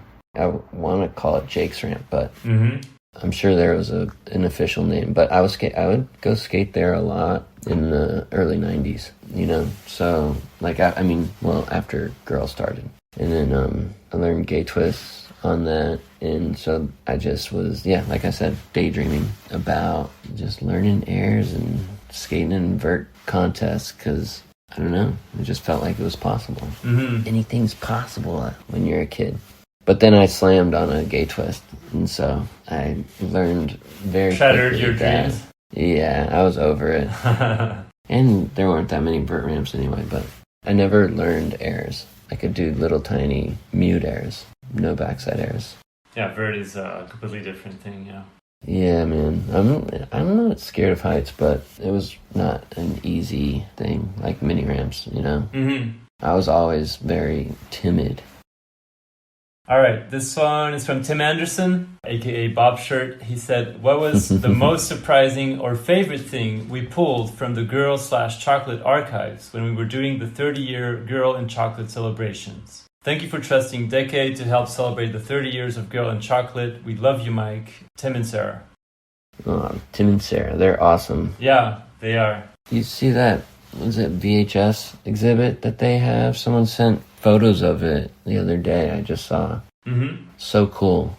I got to meet with them in person not long ago, a few weeks ago. They were here in Paris just for a few days with their kids, and we hung out for like an hour. It was awesome. I had done interviews with both of them separately, and I've been in touch with Tim for years now, but I had never seen them in the flesh, so it was awesome to just hang out for an hour with them and meet their kids, and it was super cool. Yeah, it was really, really cool to meet them, get to know them, talk to them, especially just, having my daughter. I was able to talk to them about parenting and just stuff like that.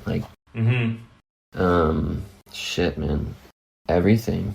They have a good eye. Especially, for being, a skater. Not a skater, but what's the right word to say? Just a skate connoisseur. Let's just say skateboard connoisseur. Having that, but then also knowing how to put it together in an exhibit and just make it look amazing, Yeah. So, anything specific? Shit, dude. So much. Wouldn't even know where to start. Must have been emotional, even just... I wasn't there, but I saw some footage of the parties that you guys did for both anniversaries, and just seeing the lineup of the girl guys and then the chocolate guys all together. Well, not all, because some people were missing, but just as a fan, it was incredible to see. So I'm sure for you as one of the founders, it must have been special just seeing all these guys and think of all the incredible skating that they all did throughout their careers and lives, and it must have been a pretty special moment, I'm sure. Yeah, it was. It was, for sure. The girl one, I guess I was nervous going into it, and then socializing nervous, you want to drink or whatever, and, told myself just because I'd just been with my daughter, not around people socializing, and didn't know what drinking would, so I didn't drink for a few weeks before that, and I haven't drank since a few weeks before that event. Okay. But like just being there, just sober and like taking it in and not feeling uncomfortable and not feeling awkward, and just it was one of the first times, or not first times or only times, but like just to be able to comfortably take compliments. Compliments, yeah. Just sure. just to talk to people, and just, you know, it's something that we created, and so that's what we're celebrating is that, and what we've done. And you know, it's hard to take compliments and just sit there and not try to like downplay it, because that's what, I don't know, I'm just wired to do that. You know. And then it was a really cool night just to talk to people and not feel distracted.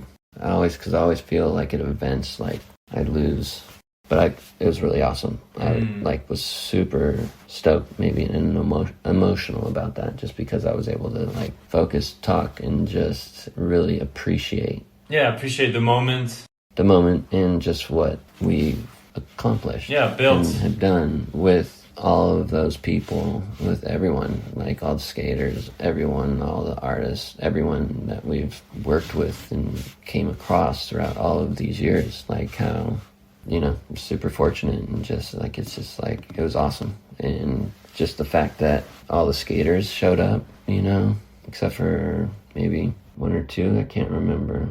But yeah, just like all the skaters that were there.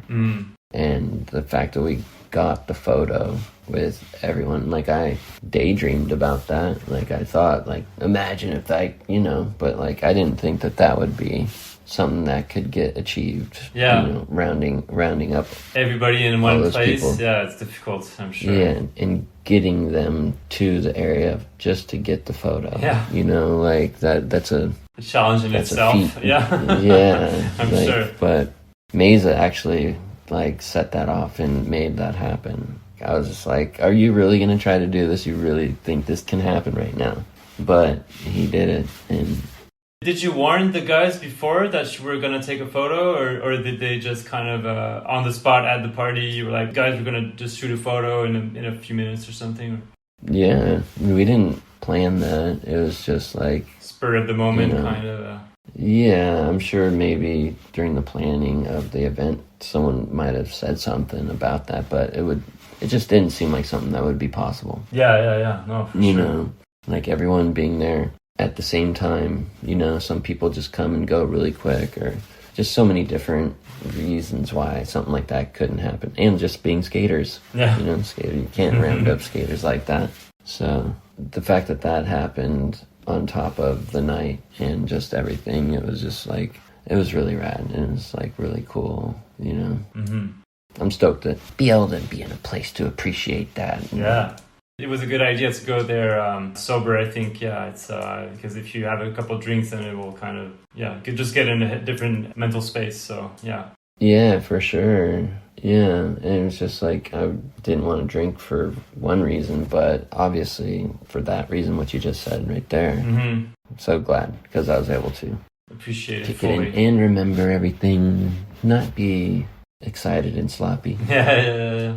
Yeah, congrats again on 30 years. It's incredible. Thank you. I hope you get to 40 and eventually 50. Who knows? Yeah. Yeah, we'll get to 80. All right, I have two last ones. This one is an audio one. It's 3 little questions. So I'll just play you the whole thing, and you can pick which questions you want to answer. What's the hardest thing about being a pro skateboarder? Why did you choose not to be on social media for so long? If you could change one thing about the skateboarding industry, what would it be? Mr. Greg Carroll. Hello, Gregory. What's the hardest thing about being a pro skateboarder? I think the hardest thing about being a pro skateboarder is it being your job. Obvious, I think, you know, for obvious reasons. The pressure that it brings? The pressure, I'm sure everyone individually has different pressures on themselves and different reasons, but like the pressure of, you know, needing to skate at times when you're not wanting to skate, you know, like, you know, you started skating because it was fun and you chose to skate when you wanted to skate and you never were told to skate or, you know, so when you become pro, like, I mean, that's your job. Yeah. That's your You're obligation. expected to skate, you know? yeah. Yeah, I mean, that's what it is, you know? So, I mean, I think that's the hardest part is just when the job part kicks in and you're either not inspired or not motivated, whatever it is, why you don't want to skate. Sure. So, that's that. The social media Why thing? Yeah. How long were you off social media? Was it like a year or 2 years? I don't remember. 5 years? Oh, was it that long? Yeah. Oh, wow.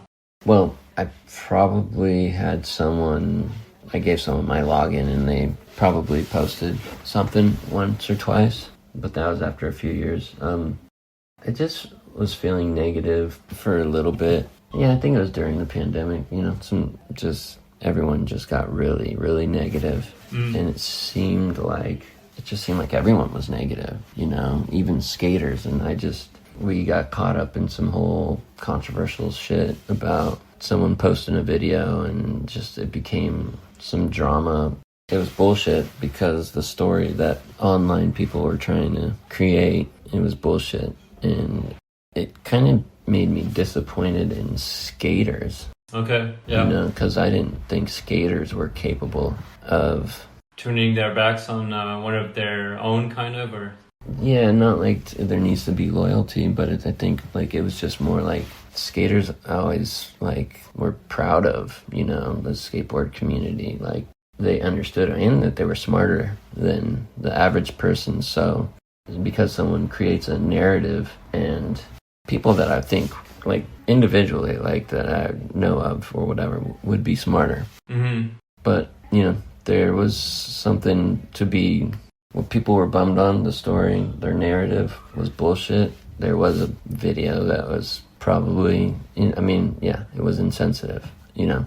But the story behind it, that there was a long, malicious story behind it, that someone was a part of the group beating up on the guy, that was bullshit.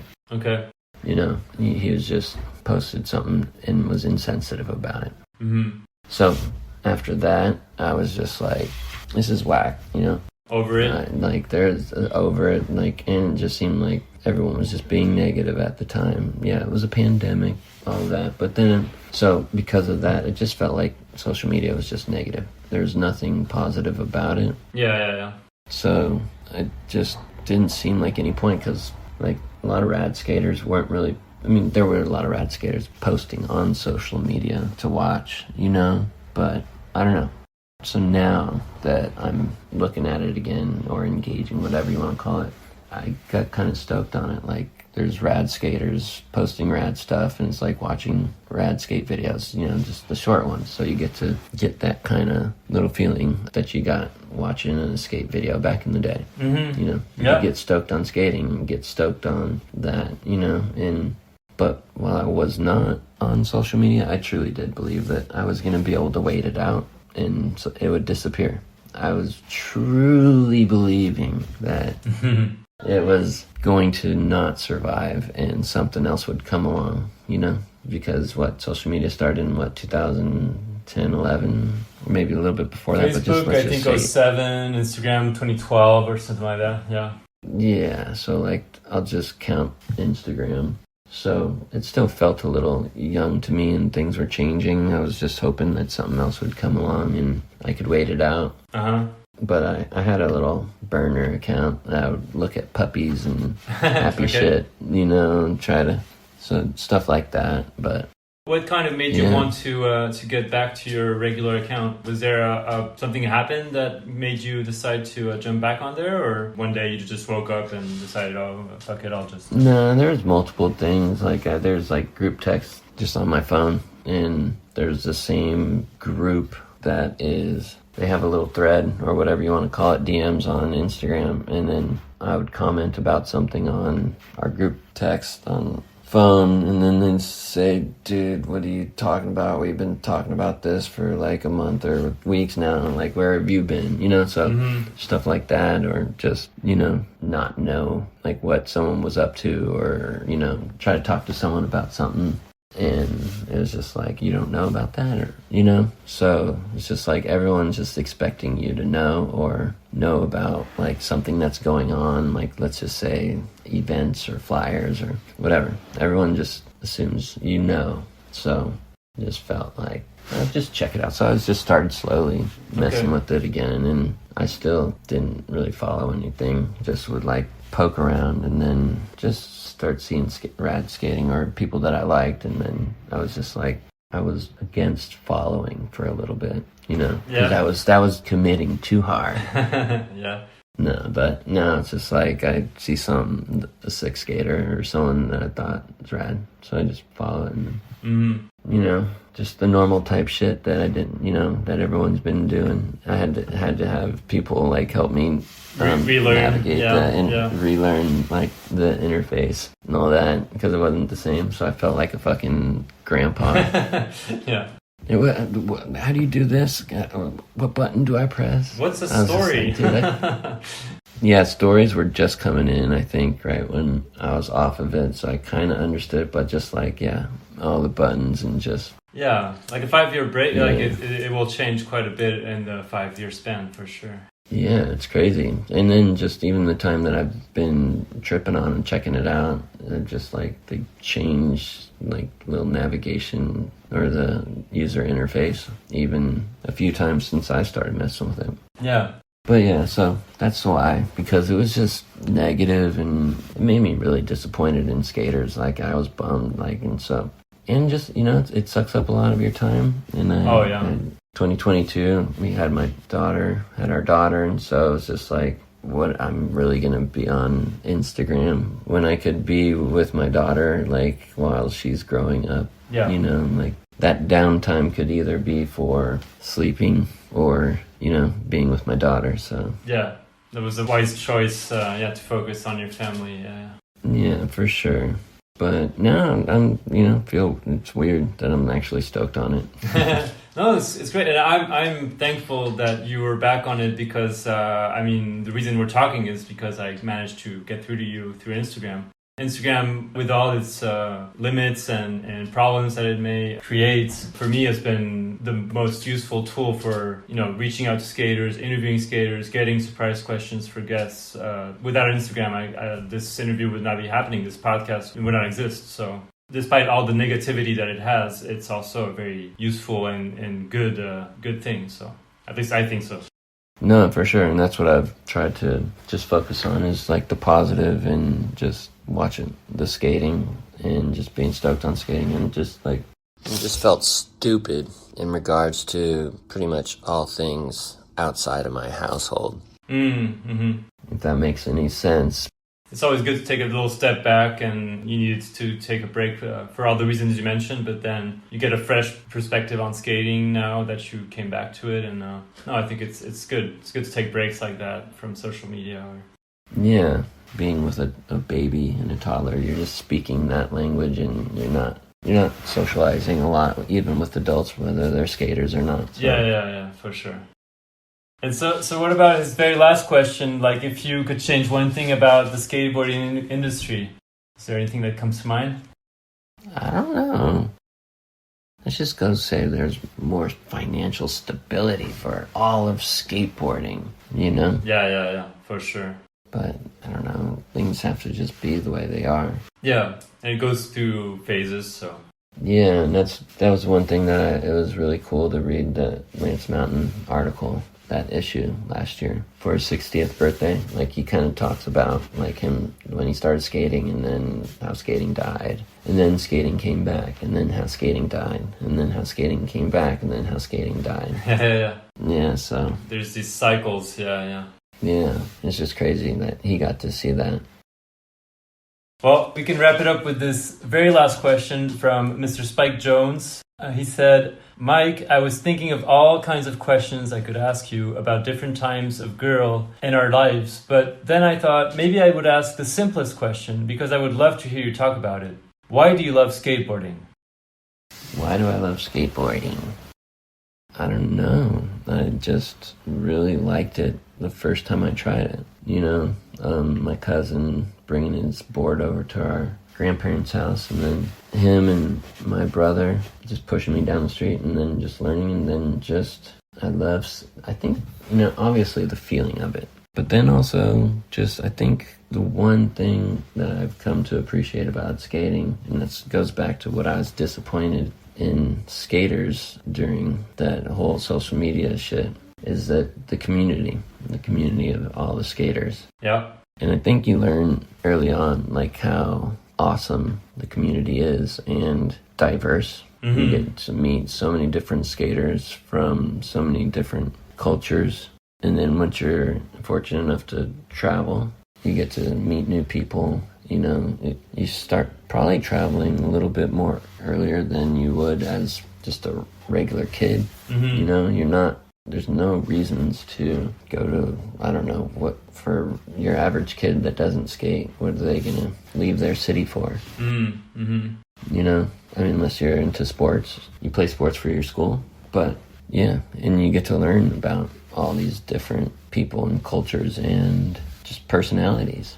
Yeah, that's the one thing that I think, and you just have that common bond. And when you're young, I remember the only thing I knew how to speak was skateboarding. So whenever I was around adults, like, I just didn't know how to talk, behave, or yeah, sure. Yeah, just because, you know, that was just me. I don't know anyone else's experience, but yeah, the community, obviously the feeling of pushing down the street, ollie up the curb, learning a new trick. But yeah, recently, when I hadn't really skated in a while because my body was malfunctioning and just having my daughter, wasn't skating a lot. So I just didn't think that I would feel comfortable on a skateboard again. Yep. Yeah, so, and then I was just skating, dropping in on a quarter pipe. And when I was dropping in, I was just like about to drop in, and I was just like, oh, this feels like a dream. I didn't think that I would feel this feeling again. Yeah. Oh, that's awesome. It was a really weird moment. It was. Yeah. Yeah. Just the stoke or the dopamine or whatever it is that you feel. Yeah. More of just the appreciation of feeling comfortable. Okay. Oh, okay. Like, Okay. I see. Yeah. Like you hadn't lost it, kind of. It was still there. I think just more comfortable. But yeah, the more you do it, the more things come back to you. Sure. If there's one thing I could change about the industry, that financial stability would get skaters or whatever back out on tours more often, go into the shops. That's what you guys have been doing. I saw with the Splinter video, right? Like you premiered it in a bunch of shops and went on this whole tour throughout. I don't remember where it was in the States, but not too long ago you went on this whole tour. Yeah, we went on that tour. That was fun. It was just like they invited us to do. There was a skate park that was built, and it was dedicated to a local that had passed away, and so they were doing ribbon cutting. Okay. So someone asked us that Rick and Sam had been working with I think the Redondo Beach Park.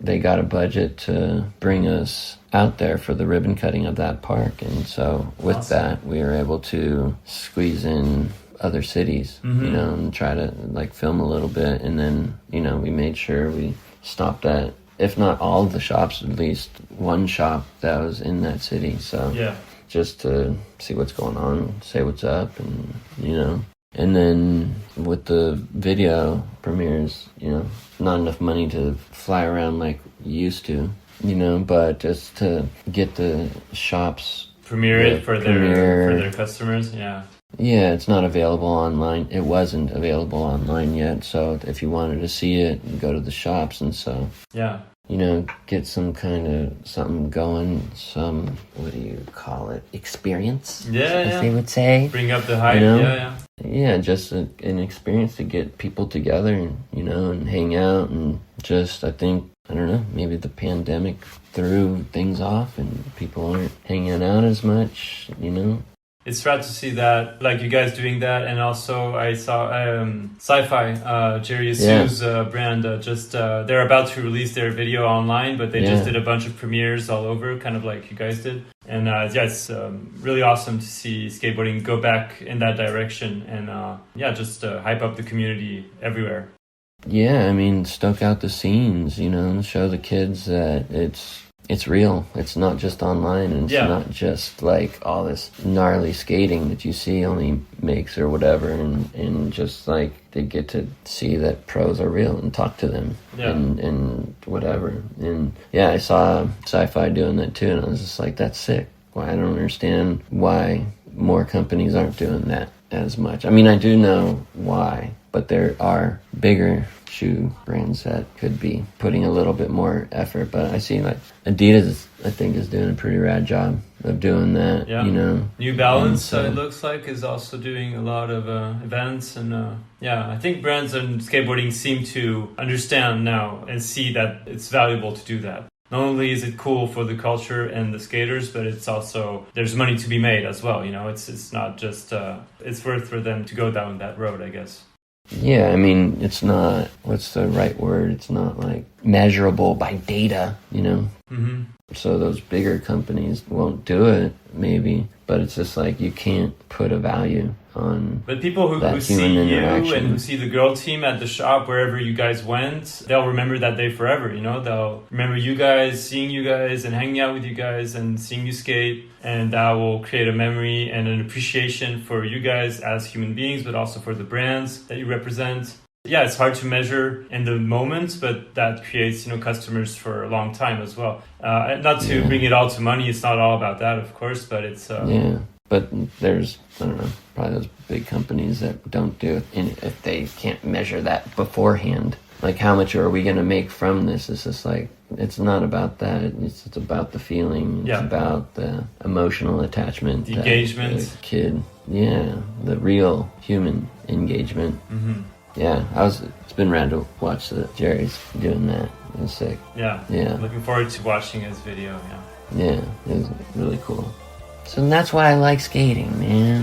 Yeah, that's the perfect way to wrap this up. Thank you so much, Mike. I appreciate your time so much. Yeah. I appreciate you asking me to do this. It was good to meet you. Thanks for your time. That's it for my conversation with Mike. Follow him on Instagram at Furry Calamari. Follow Girl Skateboards at Girl Skateboards and Krailtap at Krailtap. And of course, treat yourself to all of Mike's legendary video parts and all the videos we mentioned throughout our conversation. Thank you for tuning in. See you soon for a new episode of Beyond Boards.